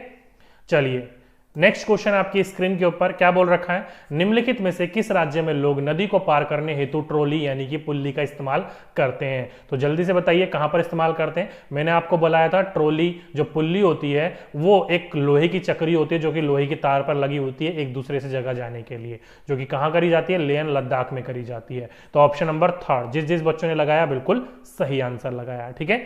चलिए नेक्स्ट क्वेश्चन, निम्नलिखित में से किस राज्य में लोग एक स्थान से दूसरे स्थान पर जाने के लिए जुगाड़ गाड़ी का इस्तेमाल करते हैं? अब देखिए स्कूल के बच्चे कहां पर जा रहे थे, जुगाड़ गाड़ी, जो कि आगे से मोटरसाइकिल और पीछे से ट्रॉली जैसी दिख रही थी, कहां पर करा जाता है, तो गुजरात में किया जाता है। तो ऑप्शन नंबर फर्स्ट, जिस जिस बच्चों ने लगाया था फर्स्ट बिल्कुल सही आंसर लगाया था, ठीक है। चलिए समझ में आ गई इतनी सी बात, आगे चलते हैं। नेक्स्ट बिंदु आ जाता है आपका पौधे यानी कि प्लांट्स। बहुत इंपॉर्टेंट चैप्टर है, काफी इंपॉर्टेंट बिंदु निकल के आते हैं इस वाले चैप्टर से। पहला बिंदु निकल के आया आपका पौधे की विशेषता। अब पौधे की विशेषता क्या है, तो नॉर्मल सी बात है कि पौधों को पानी देने से मुरझाई पत्ती फिर से हरी हो जाती है, क्योंकि उनमें प्रकाश संश्लेषण के द्वारा भोजन बनता है या फिर वो बनाते हैं। तो यहां से आपका क्वेश्चन पूछ लिया जाएगा, देखो जैसे कि इमेज में देख सकते हो, ये मुरझा रखी थी पत्तियां, पानी की कमी थी, पानी दी तो धीरे धीरे क्या होगी, हरी होने लगी और बिल्कुल खिल गई। जैसे कि आपका पेट भरा हो तो आप क्या करते हो, हर काम में मन लगता है, लेकिन पेट खाली हो तो गुस्सा आता है। वैसे ही पौधे हैं, पौधों को जैसे ही पानी दिया, सूरज की प्रकाश मिली और हवा मिली, नमी मिली, तो क्या हुआ, भोजन बनाना शुरू कर दिया। तो पौधा जो भोजन बनाता है उसको क्या कहा जाता है, तो प्रकाश संश्लेषण यानी कि फोटोसिंथेसिस कहा जाता है। मेन क्वेश्चन आपका यहां से ये निकल के आता है कि पौधे द्वारा भोजन बनाने की प्रक्रिया को क्या कहा जाता है, तो प्रकाश संश्लेषण यानी कि फोटोसिंथेसिस कहा जाता है, ठीक है। चलिए नहीं डियर, रिट में कोई भी आपकी सीटेट की जरूरी नहीं है, रिट में आपको केवल रिट की जरूरत है, सीटेट की जरूरत नहीं होती है। चलिए फोटोसिंथेसिस की प्रोसेस में क्या क्या चीजें चाहिए होती हैं वो आपको ध्यान रखना है।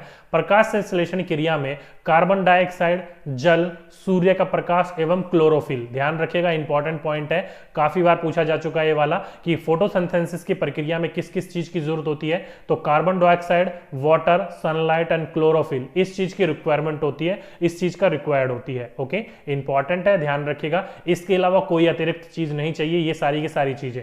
आप केवल पानी देते हो, पानी के साथ साथ में सूर्य का प्रकाश अपने आप ही मिल जाता है सूरज के द्वारा, कार्बन डाइऑक्साइड भी उसको वातावरण से मिल जाता है और क्लोरोफिल भी, तो इनके कारण जो है प्रकाश संश्लेषण होता है, फोटोसिंथेसिस होता है, ठीक है। चलिए नेक्स्ट क्वेश्चन आपसे पूछा जाएगा कि पत्तियों में हरे रंग होने का क्या कारण है, तो वो है आपका क्लोरोफिल।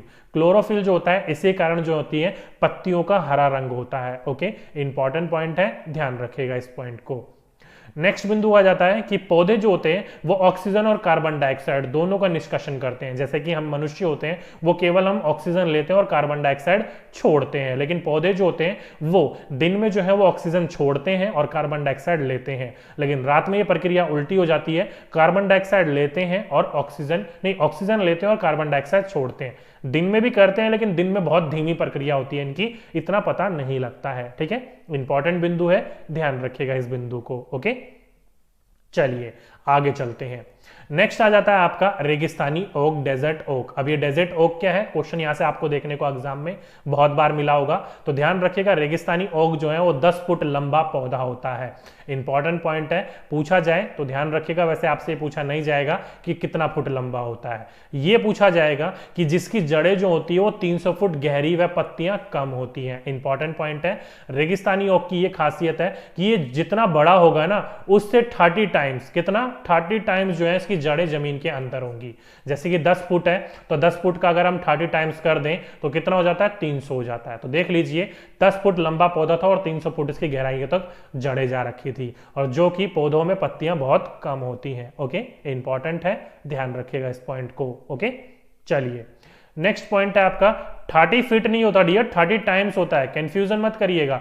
30 टाइम्स बोला है मैंने और यहां पर 300 फुट बोला है। 10 फुट का पौधा तो 300 फुट 30 टाइम्स ही तो हुआ, 30 गुना ही तो हुआ। ठीक है ध्यान रखिएगा इस बात को। बेशक आपको यह ध्यान रखना है कि 30 गुना होती है 300 फुट, आपको ध्यान रखना है नहीं रखना छोड़ दीजिए ये, लेकिन ध्यान रखना है। जैसे कि अगर आप ये देख सकते हो जड़ों का जंजाल बन रखा है और पत्तियां जो है इसके ऊपर कम होती है। ठीक है, चलिए आगे चलें। आगे बोल रखा है कि ऑस्ट्रेलिया में रेगिस्तानी ओक पाया जाता है। डायरेक्टली क्वेश्चन पूछा जाए कि आपका रेगिस्तानी ओक कहां पाया जाता है, तो ऑस्ट्रेलिया में पाया जाता है। इंपॉर्टेंट पॉइंट है, ध्यान रखिएगा इस बिंदु को। ओके, जिसकी जड़ों में उसके तने में, ध्यान रखिएगा जिसकी जड़ें उसके तने से 30 गुना, कितनी 30 गुना लंबी होती है। 30 टाइम्स मैंने आपको अभी बता दिया था। इसकी जो जड़ें होंगी इसके पूरा का पूरा पेड़ के 30 गुना लंबी होती है। इतनी लंबी इसलिए होती है जमीन के नीचे क्योंकि इसको पानी की जरूरत होती है। पानी भले ही कहा जाता है कि इसको पानी की कम जरूरत होती है, लेकिन ये जड़ों को अपने गहराई इतनी ले जाता है कि पानी की पूर्ति अपने आप ही कर लेता है अपनी। ओके, तो ध्यान रखिएगा जिसकी जड़ें उसके तने से 30 गुना लंबी होती है और इसके तने में क्या होता है, पानी इकट्ठा रहता है। जैसे कि अगर आप इमेज में देखोगे, ये वर्ल्ड का मैप है, ये हमारा हिस्सा क्या है, ऑस्ट्रेलिया है। ओके, यहां पर ये वाला वृक्ष पाया जाता है, ध्यान रखिएगा। ये वाला वर्ल्ड मैप में ऑस्ट्रेलिया यहां पर है और भारत यहां पर है, देख सकते हो आप। ठीक है, तो यहां से देख सकते हो यहां पर पाया जाता है और ये अपने तनों में क्या करता है, पानी इकट्ठा रखता है। जैसे कि ये देख सकते हो एक ब्रांच है इसकी, इसमें देख सकते हो पानी इकट्ठा रखता है। काटोगे तो उसमें से बूंद बूंद पानी निकलता है। वहां के जो लोकल पर्सन होते हैं इसका इस्तेमाल करके पीते हैं। ओके, इंपॉर्टेंट है, पूछा जाए आपको तो ध्यान रखना है। आगे चलें तो नेक्स्ट बिंदु आ जाता है आपका सूखे पत्तों से चित्र, ड्राई लीफ क्या होता है, पेंटिंग्स। ये कौन बनाते हैं, तो एक हमारे जो थे विष्णु चिलकरकर, वो इंदौर मध्य प्रदेश के रहने वाले हैं, जो कि क्या बनाते हैं, सूखे पत्तों से क्या बनाते हैं, पेंटिंग्स बनाते हैं, चित्र बनाते हैं। जैसे कि आप ये देखोगे, ये है हमारे विष्णु जी और ये है उनकी पेंटिंग का एक पार्ट।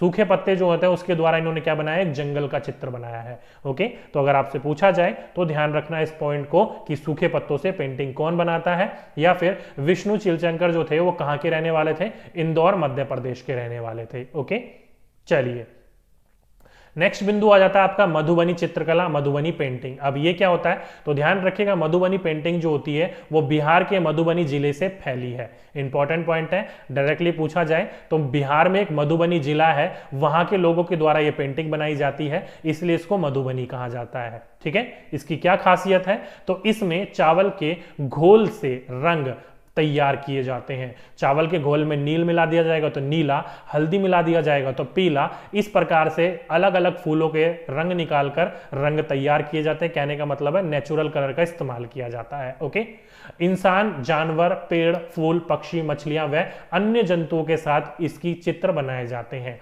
जैसे कि नीचे आपके इमेज दे रखे हैं, देखो कुछ कलर के मैंने क्या दे रखे हैं, वो दे रखे हैं आपके एग्जाम्पल्स। ऐसे कलर को तैयार किया जाता है पीस के। ये मछलियों का एक चित्र है और ये एक पक्षी का चित्र है। तो कुछ इस प्रकार के चित्र देखने को मिलेंगे आपको। ठीक है, पूछा जाए तो ध्यान रखिएगा इस बात को कि मधुबनी चित्रकला कहाँ की है, मधुबनी बिहार जिले की है।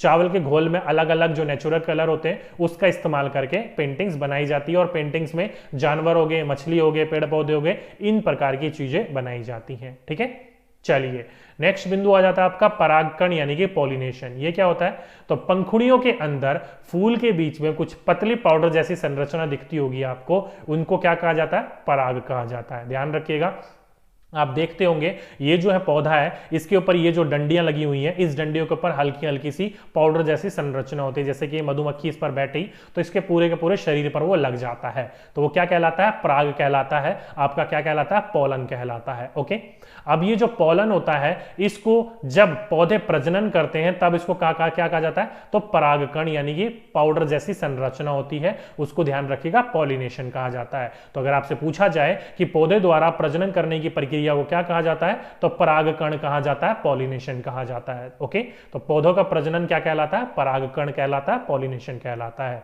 इंपॉर्टेंट बिंदु है, ध्यान रखिएगा इस बिंदु को। चलिए, नेक्स्ट पॉइंट आता है आपका बरगद के वृक्ष यानी कि बनियन ट्री। अब इसकी क्या खासियत है? तो बरगद जो है वो सबसे पुराने वृक्षों में से एक है। क्या है? बहुत पुराने वृक्ष होते हैं, हजारों हजारों साल पुराने वृक्ष होते हैं। ठीक है, बरगद के वृक्ष से सहारा देने वाली क्या निकलती है? जड़ें निकलती हैं। अगर आप ये इमेज में देख रहे हो तो इमेज में देखो ये क्या है? जड़ें निकल रही हैं।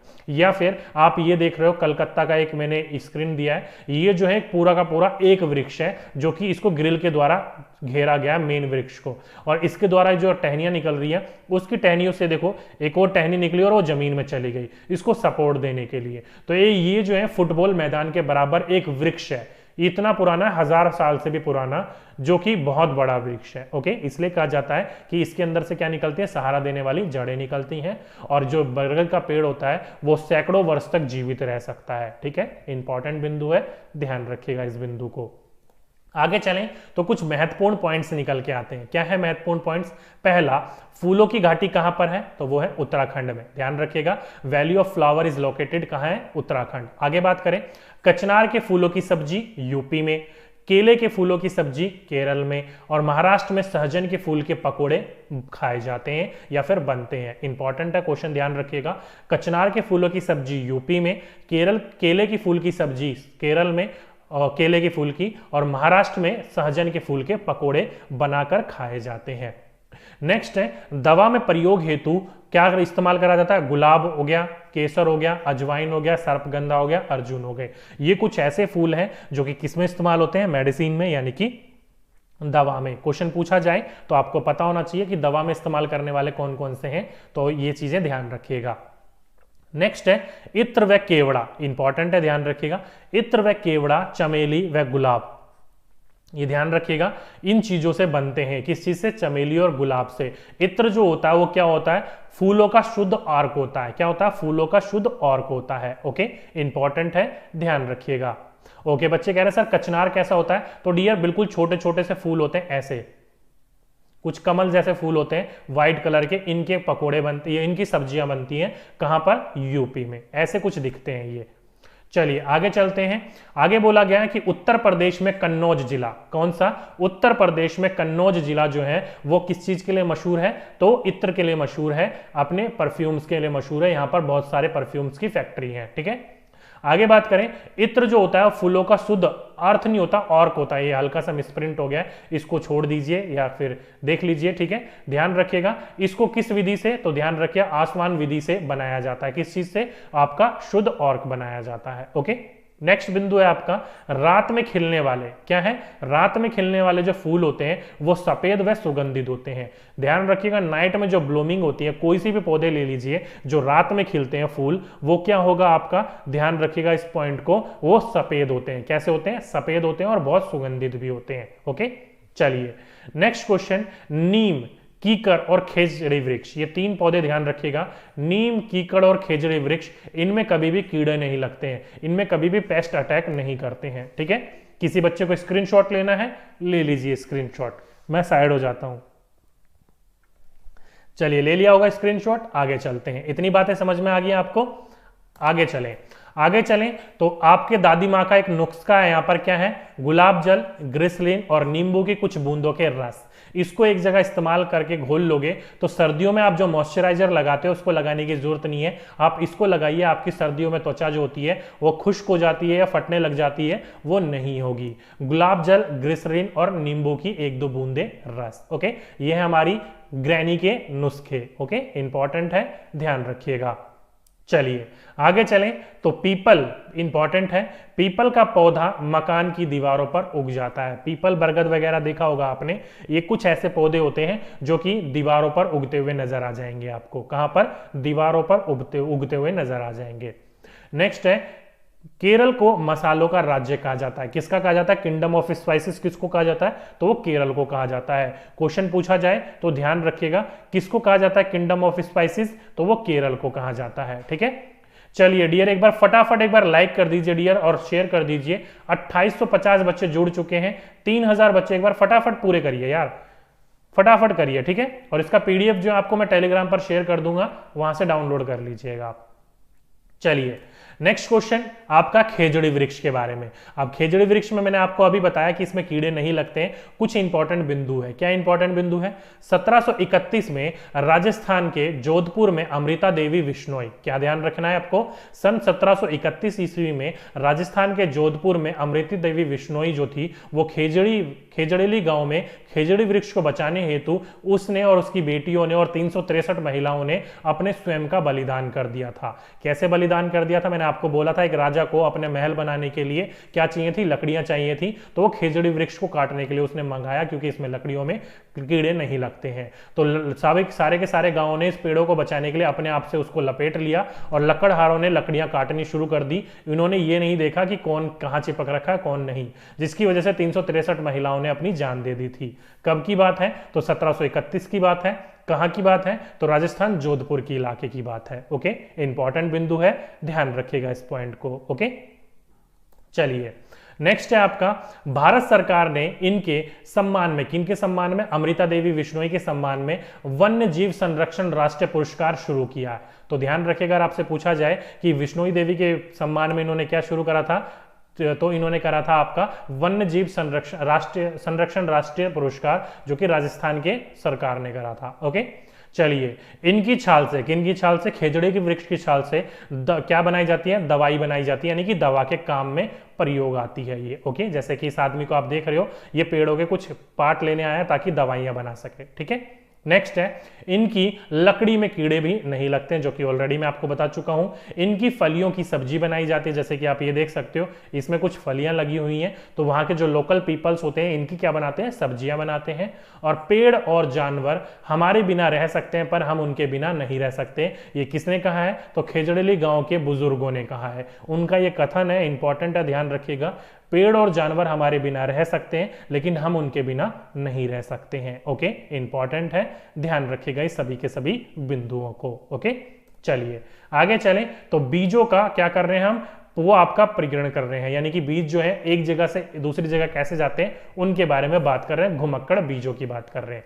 तो बीज जो होते हैं वो एक जगह से दूसरी जगह हवा, जल और जीवों के द्वारा जाते हैं। जैसे कि ये एक डैंडिलाइन का पौधा है, हवा चलेंगे तो ये उड़ जाता है, इसके बीज इधर उधर छिटक जाते हैं, तो हवा से हो गया। जैसे कि ये नारियल है, समुद्र किनारे नारियल टूटकर गिरा, पानी की मदद से एक जगह से दूसरी जगह चला जाएगा, और देखो ये बीज भी बन चुका है, तो पानी की मदद से नारियल इधर से उधर चला जाता है।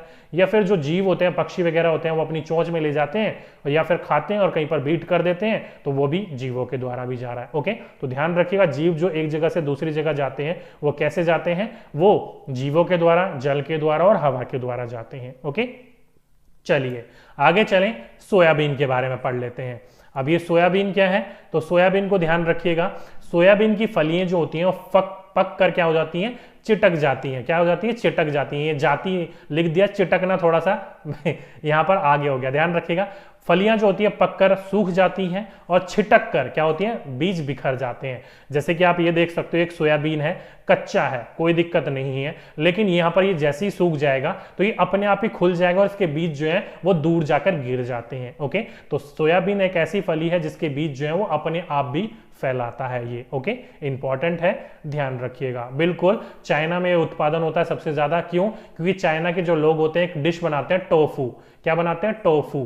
टोफू जो होता है वो इसी का ही बनता है, तो वो इसलिए यहाँ पर सबसे ज्यादा टोफू खाया जाता है। जैसे कि हमारे यहाँ पनीर बनता है ना, उसी प्रकार से। ठीक है, चलिए नेक्स्ट बिंदु है कौन लाया। अब कौन लाया, जैसे कि पहला बिंदु पुर्तगाली लोग मिर्ची कहां से लाए थे, दक्षिण अमेरिका से लाए थे। इंपॉर्टेंट बिंदु है, जैसे देखा होगा पुर्तगाली लोग जो लोग थे वो क्या करने आए थे, भारत में व्यापार करने आए थे। तो ये अपने साथ कहां से क्या लाए थे, तो दक्षिण अमेरिका से मिर्ची लेकर आए थे। तो अगर आपसे पूछा जाए कि मिर्ची कहां से आई है तो दक्षिण अमेरिका यानी कि साउथ अमेरिका से आई है। ओके, चलिए आगे चलें। कौन लाया भिंडी कहां से आई है, अफ्रीका से। इंपॉर्टेंट है, लेडी फिंगर अफ्रीका से आई है। गोभी और मटर कहां से आई है, यूरोप से आई है। इंपॉर्टेंट बिंदु है, पूछा जाए आपको तो ध्यान रखिएगा कि भिंडी अफ्रीका से और गोभी और मटर कहां से आई है, यूरोप से आई है। गोभी और मटर वाला काफी बार क्वेश्चन पूछा जा चुका है। तो कॉलीफ्लावर और पीस जो होते हैं वो कहां से आई है, यूरोप से आई है आपकी। ठीक है, चलिए नेक्स्ट क्वेश्चन आपका असम। ध्यान रखिएगा कौन लाया, चाय जो है वो असम से लाई गई है। यानी कि चाय जो है हमारी वो क्या है, भारतीय है, हमारी भारत की है, इंडिया की खुद की है, हम कहीं से नहीं लाए। ठीक है, तो चाय जो है वो असम की है और सोयाबीन जो है वो चीन की है। ध्यान रखिएगा जो सोयाबीन होती है वो कहां से आई है, हमारे देश में चीन से आई है। पूछा जाए तो आपको पता होना चाहिए। ठीक है, चलिए नेक्स्ट क्वेश्चन आपकी स्क्रीन के ऊपर क्या बोल रखा है, बैंगन, मूली, सेम, करेला, परवल, मेथी, आम, संतरा, बेर और केला। ध्यान रखिएगा बैंगन, मूली, सेम, करेला, पालक, मेथी, आम, संतरा, बेर और केला, ये क्या है, हमारे मूल निवासी है, भारतीय हैं। ये कहीं से लाए नहीं गए हैं, ये सारी की सारी चीजें हमारी खुद की हैं। ओके, इंपॉर्टेंट पॉइंट है, कोई भी पूछा जाए तो आपको पता होना चाहिए सारी की सारी क्या है, भारतीय हैं, हम किसी से कहीं से ये आई नहीं है भारत में। ठीक है, इंपॉर्टेंट बिंदु है, ध्यान रखिएगा। आगे चलें तो आगे आ जाता है पॉइंट थ्रेशर। अब थ्रेशर क्या होता है, तो ध्यान रखिएगा दाने को बाली से अलग करने की प्रक्रिया को क्या कहा जाता है, थ्रेशरिंग कहा जाता है। फॉर एग्जांपल के रूप में आप ये नीचे एक व्यक्ति को देख रहे हो, दानों को क्या कर रहा है, ये बाली से अलग कर रहा है। ध्यान रखिएगा ये फसल है, फसल जो होती है वो बाली कहलाई और इसको दाने जो है वो पटक पटक के अलग कर रहा है। यही जब बड़ी मात्रा में होती है तो मशीनों का इस्तेमाल करा जाता है, इसी को हम थ्रेशर कहते हैं। इंपॉर्टेंट क्वेश्चन है, कई बार पूछा जा चुका है, तो ध्यान रखिएगा दानों को बाली से अलग करने की प्रक्रिया को थ्रेशर या थ्रेशरिंग कहा जाता है। ठीक है, आगे चलें, निष्पावन यानी कि विनोइंग, ये क्या होता है, तो दानों को भूसों से अलग करने की प्रक्रिया को निष्पावन कहा जाता है। फॉर एग्जांपल के रूप में जब आप दानों को पटक पटक के निकाल रहे थे या फिर मशीन के द्वारा निकाल रहे थे तो दानों के साथ साथ ना कुछ भूसे भी उसके साथ मिल जाते हैं। ठीक है, दानों के साथ कुछ भूसे भी मिल जाते हैं, तो भूसों का इस्तेमाल हम क्या कर लेते हैं, ऐसे निष्पावन। एक महिला टेबल पर खड़ी हो गई है, देख सकते हो, और ऊपर से वो क्या गिरा रही है, एक सूप के अंदर लेकर फसल गिरा रही है। जो भारी दाने होंगे वो नीचे गिर जाएंगे और हवा की मदद से जो भूसा होगा वो उड़कर आगे जमा हो जाएगा। अगर हवा नहीं चल रही है तो आप क्या कर सकते हो, ऐसे पंखा चला सकते हो या फिर अलग अलग इलेक्ट्रॉनिक सामान इस्तेमाल करके कर सकते हो। ठीक है, तो ध्यान रखिएगा दानों को बाली से अलग करने की प्रक्रिया को थ्रेशरिंग कहा जाता है और दानों को भूसों से अलग करने की प्रक्रिया को निष्पावन कहा जाता है। दोनों क्वेश्चनों को ध्यान रखिएगा, थोड़ा सा कंफ्यूज हो जाते हो बच्चों इसमें, इस बात को ध्यान रखिएगा। ठीक है, चलिए नेक्स्ट बिंदु क्या है, कीटहारी पौधे। अब कीटहारी पौधे में क्या होता है, सबसे नेम मशहूर जो है वो नेफ्निथीस पौधा है। नेफ्निथीस जो है वो कीटहारी पौधा है जो कि इंडोनेशिया, भारत के मेघालय राज्यों में और ऑस्ट्रेलिया में, ऑस्ट्रेलिया यहाँ पर नहीं लिखा, कोई बात नहीं, ध्यान रख लीजिएगा आप, इंग्लिश में लिखा है Australia, Indonesia and Meghalaya and India. तो ध्यान रखिएगा नेफ्निथीस जो पौधा होता है वो क्या है, एक कीटहारी पौधा है जो कि इंडोनेशिया, भारत और मेघालय राज्य में पाया जाता है। कुछ कुछ इस प्रकार का वो दिखाई देता है। ठीक है, इंपॉर्टेंट है, पूछा जाए तो आपको ध्यान रखना होगा इस पॉइंट को। ठीक है, आगे चलें। अब इसमें के कुछ और बिंदु निकल के आते हैं, जैसे कि इसके अंदर कोई कीड़ा जाता है तो कीड़ा जाते ही अपने ढक्कन को क्या कर लेता है, बंद कर लेता है। साथ ही साथ में कीड़ों को आकर्षित करने के लिए अपने घड़े जैसे मुंह से, घड़ा जैसा दिख रहा है आपको, घड़े जैसे मुंह से क्या निकलता है, मोहक खुशबू निकालता है, जिसकी वजह से कीड़े यहां पर आकर फंस जाते हैं। ओके, जैसे कि ये मक्खी बेचारी देखो फंस गई। ओके, ये बंद कर लेगा अपना मुंह। तो ये कुछ पॉइंट है, आप ध्यान रख सकते हो इन पॉइंटों को। आगे चलें, आगे आ जाता है आपका वेलक्रो। वेलक्रो क्या है, तो वेलक्रो का आविष्कार जो करा था वो जॉन मॉस्टल ने करा था। ध्यान रखिएगा किसने करा था, तो जॉर्ज मॉस्टल ने करा था 1948 में। कहां पर, स्विट्जरलैंड में। पूछा जाए तो ध्यान रखिएगा वो अपने कुत्ते के साथ जंगल में क्या करने गए थे, घूमने गए थे, वापस आए तो देखा उनके कपड़ों के ऊपर और कुत्ते के ऊपर ही छोटी छोटी सी चीजें चिपक गई थी। तब उन्होंने पता करा, तब उन्होंने आविष्कार करा, कब, 1948 में, स्विट्जरलैंड में। ओके, इंपॉर्टेंट पॉइंट है, ध्यान रखिएगा। और आज हम इसका इस्तेमाल पर्स में, सैंडल्स में या फिर अलग अलग प्रकार की चीजों में करते हैं। ठीक है, चलिए आगे चले। कुछ इंपॉर्टेंट बिंदु क्या है, प्याज जो है वो जुलाई महीने में उगाई जाती है, NCERT बोलती है, इंपॉर्टेंट है, ध्यान रखिएगा।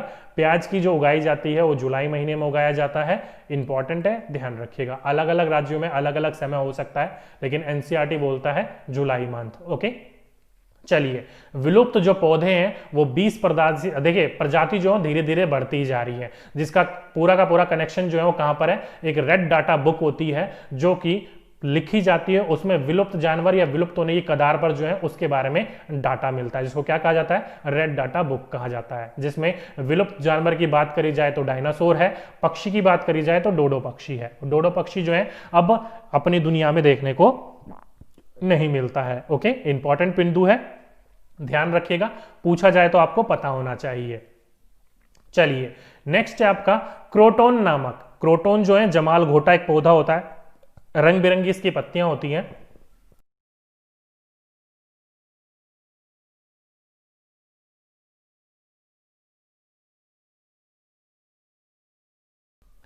रंग बिरंगी इसकी पत्तियां होती हैं, जो कि किस काम आता है, तो पौधों की सिंचाई, यानी कि पौधे जो होते हैं उनकी सिंचाई कब करनी है उसके बारे में पता करने के लिए काम में आता है। कैसे, तो इसकी जो जड़ें होती हैं वो जमीन के ज्यादा नीचे नहीं जाती, ऊपर ही रहती हैं। अगर जमीन सूखी हो जाती है तो इसके पत्ते मुरझाने लग जाते हैं और पता चल जाता है कि यहाँ पर पानी देना है। ओके, तो ध्यान रखिएगा, क्रोटोन नामक पौधे के द्वारा यह पता किया जाता है कि पौधों की सिंचाई कब करनी है। ओके, इंपॉर्टेंट है, ध्यान रखिएगा। ओके बच्चे कह रहे हैं सर प्लीज डोडो की पिक्स दिखा दीजिए। बिल्कुल डियर, अभी दिखा देंगे, पहले पढ़ लीजिए, इंपॉर्टेंट बिंदु जो है वो समझ लीजिए, फिर डोडो भी दिखाएंगे, ठीक है। चलिए महत्वपूर्ण बिंदु पढ़ लेते हैं। क्या है, केरल, तमिलनाडु व कर्नाटक, क्या है, इडली, डोसा, चावल, इंपॉर्टेंट है। इडली, डोसा और चावल का मुख्य उत्पादन या मुख्य भोजन कहाँ का है, तो केरल, तमिलनाडु और कर्नाटक का है। ओके, और साथ ही साथ में टैपियाको जो होता है वो कहाँ का है, तो केरल का है। ओके, इंपॉर्टेंट है, पूछा जाए तो ध्यान रखिएगा। टैपियाको केरल में, केरल, तमिलनाडु और कर्नाटक में डोसा, इडली और चावल। आगे बात करें तो हांगकांग में सांप के द्वारा बनाए हुए व्यंजन को खाया जाता है, जिसको क्या कहा जाता है, लिंग हु फैन कहा जाता है। ओके, इंपॉर्टेंट है, हांगकांग के लोग जो हैं वो सांप के द्वारा बनाया हुआ एक व्यंजन खाते हैं जिसको कहा जाता है लिंग हु फैन। ठीक है, आगे चलते हैं। कुछ क्वेश्चन आपकी स्क्रीन के ऊपर, क्वेश्चन बताइए सही आंसर। पहला, नेफ्निथीज जो है वो एक ऐसा पौधा है जो कि मेंढक, कीड़े मकोड़ों और चूहे जैसे छोटे जीवों को अपने अंदर फंसाकर खा जाता है। हमारे देश में यह पाया जाता है, तो हमारे देश में ये वाला पौधा कहाँ पाया जाता है, जल्दी से बताइए। बिल्कुल डियर, इंग्लिश की भी मैराथन करवा दी जाएगी, मैम जो है वो इंग्लिश मैराथन की तैयारी में लगी हुई है। ठीक है, चलिए लीजिए, 3000 हुए थे आज, बहुत बढ़िया बात है, लेकिन वापस चले गए 29 पर, कोई दिक्कत नहीं है। चलिए धीरे धीरे हम 10,000 भी होंगे डियर, टेंशन क्यों। बच्चे कह रहे हैं कि 10,000 लाइव करेंगे सर, बिल्कुल डियर 10,000 लाइव कर दो, बहुत बढ़िया हो जाएगा। ठीक है, चलिए तो जिस बच्चे ने इसका ऑप्शन नंबर सी लगाया वो बिल्कुल सही लगाया, भारत के मेघालय राज्य में ये पाया जाता है। ओके, चलिए नेक्स्ट क्वेश्चन आपकी स्क्रीन के ऊपर क्या बोल रखा है कि हमारे देश में भोजन के लिए बंदा गोभी तथा मटर की मांग दिन पर दिन बढ़ती जा रही है। हमारे देश में ये किस देश से लाए गए थे, तो अभी अभी मैंने आपको बताया कैबेज और पी यानी कि बंद गोभी और मटर जो है वो हमारे देश से कहां से लाए गए थे, तो ये लाए गए थे हमारे देश में यूरोप से। कहां से, यूरोप से। कई बच्चे पूछ रहे हैं सर आपकी क्लास का टाइमिंग क्या है, तो डियर 12:15, ध्यान रखिएगा 12:15 पर आपकी क्लास शुरू हो जाती है, 12:15 हमारी क्लास की टाइमिंग है। ठीक है, चलिए ऑप्शन नंबर ए जिस बच्चों ने लगाया सही लगाया। नेक्स्ट क्वेश्चन, आज हम मिर्ची के बिना भोजन के बारे में सोच भी नहीं सकते हैं। हमारे देश में व्यापारी मिर्ची जिस देश से लाए थे उसका नाम है, तो अभी आपको बताया था मैंने आपको, पुर्तगाली लोग जो है व्यापार करने के लिए लाए थे कहां से, दक्षिण अमेरिका यानी कि साउथ अमेरिका से। तो ऑप्शन नंबर सी जिस बच्चों ने लगाया बिल्कुल सही लगाया। ठीक है, चलिए नेक्स्ट क्वेश्चन, असत्य कथन पर विचार कीजिए, consider the false statement.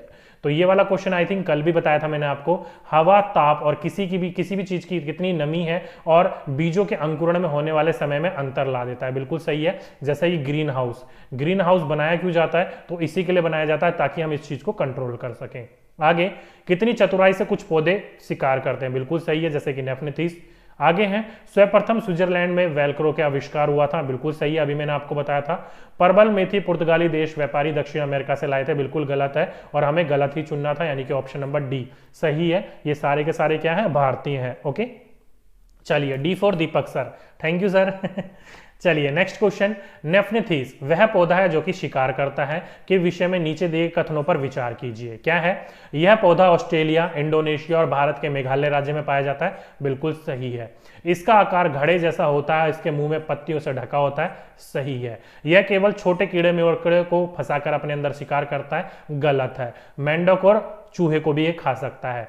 Next है, यह छोटे कीड़े मकोड़ों को खींचने के लिए मोहक आवाज निकालता है। गलत है। मोहक खुशबू निकालता है। तो ए और बी सही है। तो ऑप्शन नंबर ए, जिस जिस बच्चों ने लगाया, जो कि सभी बच्चों ने लगाया, बिल्कुल सही आंसर था उन सभी बच्चों का। ठीक है, चलिए अब बात कर लेते हैं कुछ घरों के बारे में, यानी घरों के प्रकार, टाइप ऑफ हाउसेस के बारे में, कि घर कितने प्रकार के होते हैं। ठीक है, चलिए पहला बिंदु क्या बोल रखा है, देखिए, असम के मकान, हाउस ऑफ असम।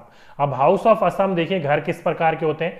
पहला बिंदु कि हमारे घर जमीन से लगभग 10 से 12 फुट ऊंचे बने होते हैं। ऐसा क्यों होता है? तो नीचे अगर आप इमेज में देखोगे तो इनके घर जो होते हैं वो 10 से 12 फुट की ऊंचाई पर बने हुए हैं।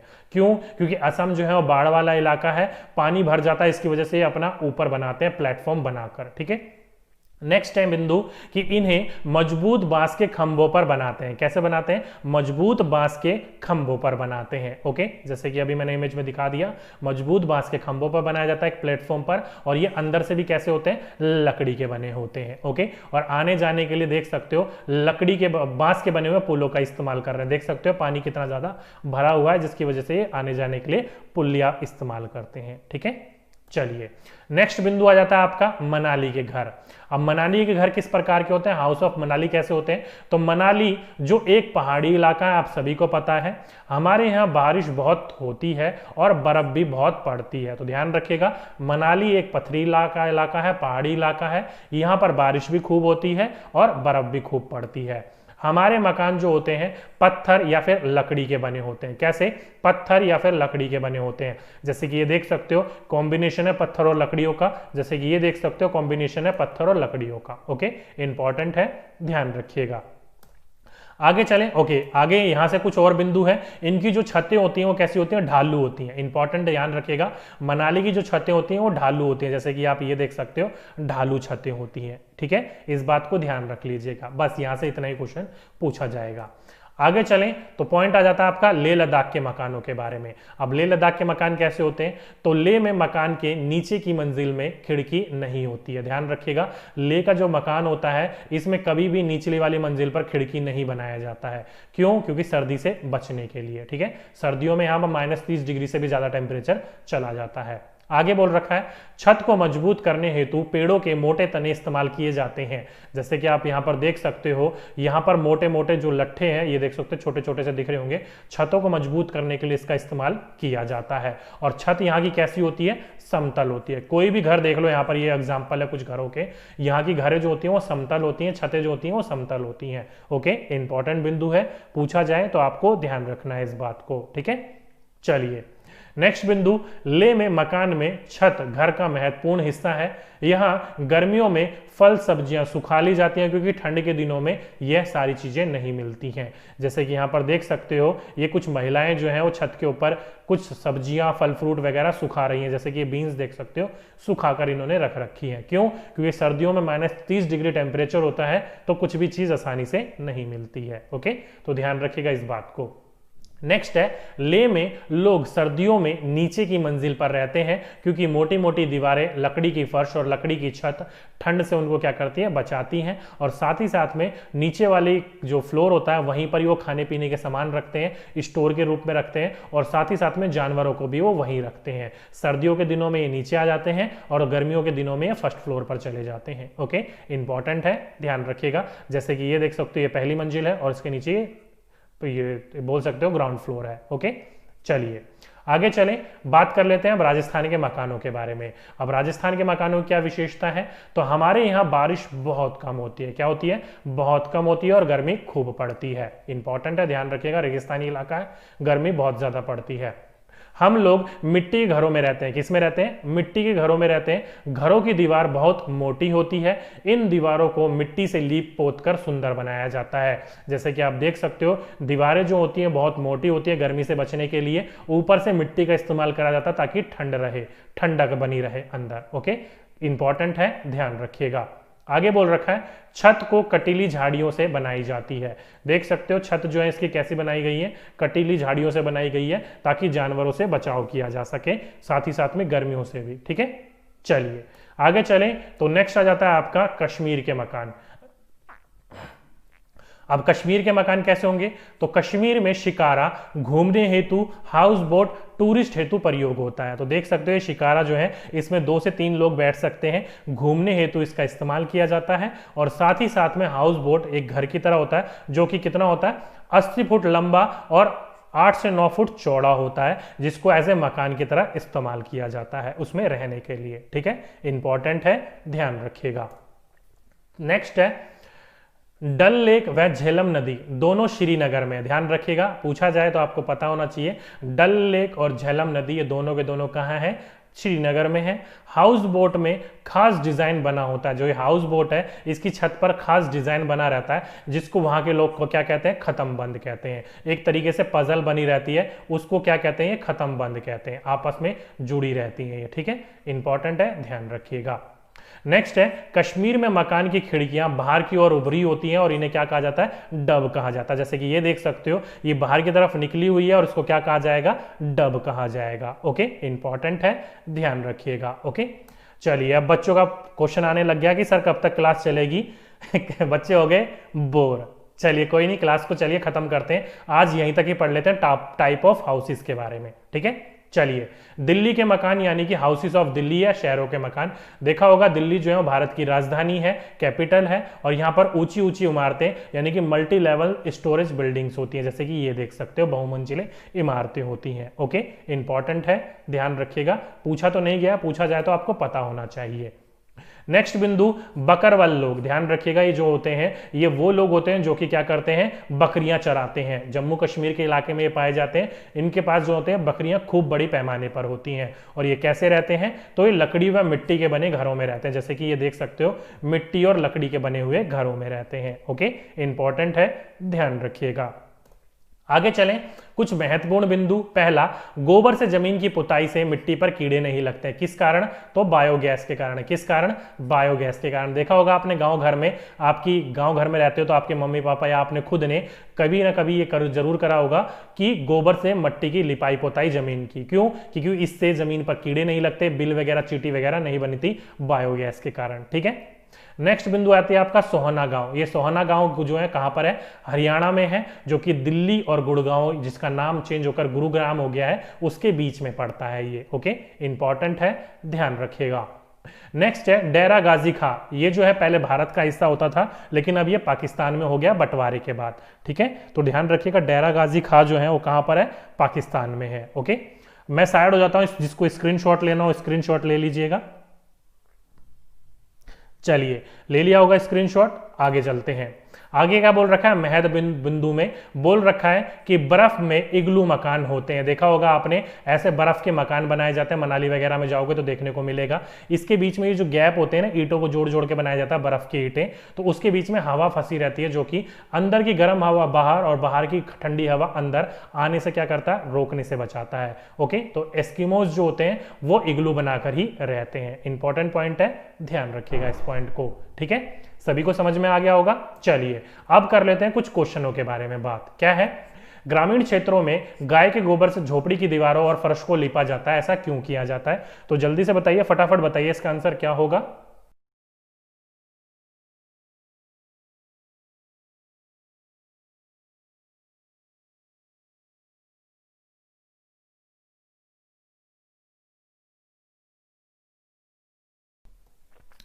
चलिए सभी के सभी बच्चे कह रहे हैं इसका ए होगा, चिकना और साफ बनाने के लिए। बिल्कुल डियर गलत है। अभी तो मैंने आपको बताया कि इसको क्या करते हैं, कीड़ों से दूर रखने के लिए, बायोगैस के कारण यहां पर कीड़े दूर रहते हैं। ऑप्शन नंबर 4 जिस जिस बच्चों ने लगाया बिल्कुल सही लगाया है। ठीक है, चलिए आगे चलते हैं। क्या बोल रखा है देखिए, नीचे दिए गए पैराग्राफ पढ़िए। किसी गांव के एक छात्र ने अपने घर के विषय में लिखा है, मैं गांव से आया हूं, हमारे गांव में अत्यधिक वर्षा होती है, इसलिए हमारे घर धरती से लगभग 10 से 12 फीट ऊंचे यानी कि 3 से 3.5 मीटर ऊंचे बने होते हैं। इन्हें मजबूत के बांस खंबे पर बनाया जाता है। यह घर अंदर से भी लकड़ी के बने होते हैं। तो अभी अभी मैंने आपको बताया था कहाँ के घर होते हैं, असम के घर होते हैं। कहाँ के घर होते हैं, असम के। ऑप्शन नंबर 4 जिस जिस बच्चों ने लगाया बिल्कुल सही लगाया। ठीक है, चलिए नेक्स्ट क्वेश्चन, कहवा, ध्यान रखिए कहवा एक प्रकार की चाय होती है जिसमें बादाम और इलायची डालकर बनाया जाता है। ये जो कहां पर बनाया जाता है, तो ये कश्मीर में। कहां बनाया जाता है? कश्मीर में बनाया जाता है। इंपॉर्टेंट है, ध्यान रख लीजिएगा इस पॉइंट को, ठीक है।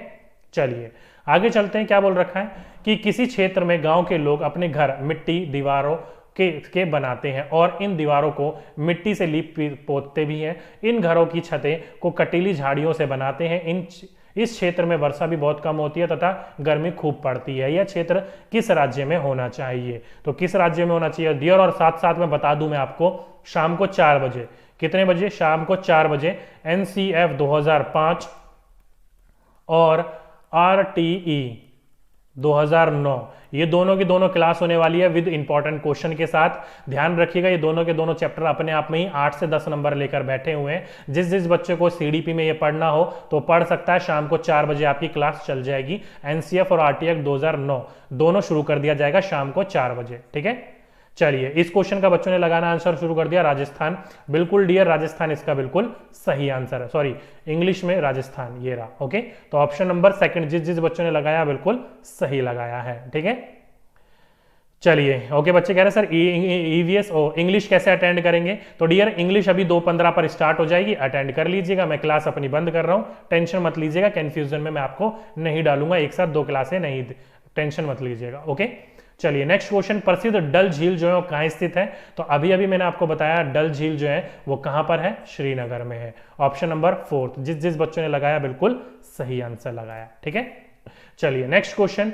प्रसिद्ध चार मीनार, अब ये चार चिनार जो है एक द्वीप है पानी के बीचों बीच, कहां पर है ये? तो ध्यान रखिएगा ये कहां पर है? श्रीनगर में। ध्यान रखिएगा ये पूछ लिया जाता है कौन से झील के किनारे है, तो ये डल झील के बीचों बीच है। ओके, तो ऑप्शन नंबर फर्स्ट जिस जिस बच्चों ने लगाया बिल्कुल सही आंसर लगाया। प्रसिद्ध चार चिनार एक छोटा सा द्वीप है जो कि लेक के बीचों बीच है, जो कि कहां पर है? डल में। ऑप्शन नंबर फर्स्ट जिस जिस बच्चों ने लगाया बिल्कुल सही लगाया। ओके, चलिए नेक्स्ट क्वेश्चन। शिकारा टूरिस्ट को घुमाने हेतु किस राज्य में प्रयोग होती है? तो मैंने अभी आपको बताया शिकारा बोट जो होती है 3 से 4 लोग बैठ सकते हैं इसमें, जो कि आपका जम्मू कश्मीर में लेकों में घुमाने के लिए इस्तेमाल किया जाता है। तो ऑप्शन नंबर 4 जिस जिस बच्चों ने लगाया बिल्कुल सही लगाया, ठीक है। चलिए next question. Okay, next question यहां पर जाने से पहले आप ध्यान रखिएगा, कल मैंने आपको है ना एक क्वेश्चन बनाया था 114, कल मैराथन क्लास चली थी हमारी 120 क्वेश्चन की। अगर आपने नहीं देखी है तो जरूर देख लीजिएगा, चैनल में रखी हुई है। 120 क्वेश्चन की मैराथन चली थी। उसमें एक क्वेश्चन आया था कि हमारे देश में एक जंगल में, ध्यान रखिएगा, हमारे देश के एक जंगल में उस जंगल के लोग आदिवासियों को खेती करने के लिए जमीन ग्राम सभा पंचायत द्वारा एक विशेष मात्रा यूनिट अथवा इकाई में, जिसे टिन कहते हैं, उसमें आवंटित किया जाता है। टिन क्या है वो बताना था। तो मैंने आपको कल समझा रहा था जब मैंने आपको बोला था कि एक लोहे के टिन में जितने बीज आते हैं उसके बराबर जहां पर वो बोए जा सके उतने बीज वहां पर वो जमीन होती है, एक टिन जमीन। जिसमें मैंने जल्दबाजी में मैंने इसका आंसर ऑप्शन नंबर टिक कर दिया था कि वह भूमि जिसमें कोई जमीन किसान एक टिन बीज उत्पन्न करता है। बीज उत्पन्न नहीं करता डियर, बीज बोता है। ये मैंने नहीं देखा, हल्का सा मिसप्रिंट हो गया इस चीज में। ओके, तो ध्यान रखिएगा जल्दबाजी के चक्कर में ऑप्शन मैंने समझाया सही था, समझा जो रहा था मैं आपको समझाया सही था, लेकिन ऑप्शन टिक गलत हो गया। तो मैंने कल वैसे वो कमेंट बॉक्स में मैंने लिख दिया था, बच्चों को कंफ्यूजन हो रही थी, बाकी मैंने यहां पर भी आपको दोबारा ठीक करवा दिया है। तो वह भूमि जिस पर कोई किसान एक टिन बीज बोता है उसको हम एक टिन जमीन कहते हैं, ठीक है। तो इसको मैंने कल भी ठीक करवा दिया था, आज दोबारा ठीक करवा दिया लाइव क्लास में, तो इस चीज को आप ध्यान रख लीजिएगा, ठीक है। ओके, बिल्कुल बिल्कुल जल्दबाजी में बस मैंने ये उत्पन्न नहीं देखा, बोता नहीं देखा, बस यही बात गलत हो गई।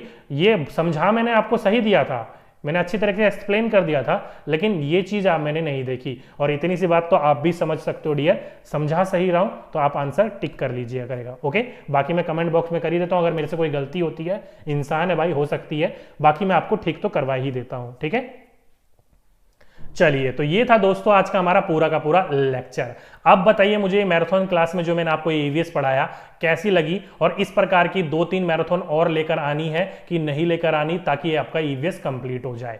बाकी बच्चे कह रहे हैं सर टेलीग्राम कौन सा है, तो ये हमारा टेलीग्राम है, इस पर आपको अभी पीडीएफ मिल जाएगा आधे घंटे पर, सीडीपी का भी और जो अभी पढ़ा है हमने उसका भी। ओके, तो वहां से आप डाउनलोड कर लीजिएगा। और कंप्लीट नोट्स चाहते हो आप इसका, तो ये हमारी लर्निंग ऐप है, यहां से आप नोट्स डाउनलोड कर सकते हो। हो, 30% का ऑफ चल रहा है, परचेज कर सकते हो यहाँ से। ओके, बाकी टेस्ट भी रखे गए हैं, आपकी कितनी तैयारी हो चुकी है आप यहाँ पर जाकर ये चेक भी कर सकते हो। ओके, बाकी ये हमारी क्या है, इंस्टाग्राम आईडी है, किसी बच्चे को कोई दिक्कत हो एप्लीकेशन से रिलेटेड तो यहाँ आकर हमसे पूछ भी सकता है। ओके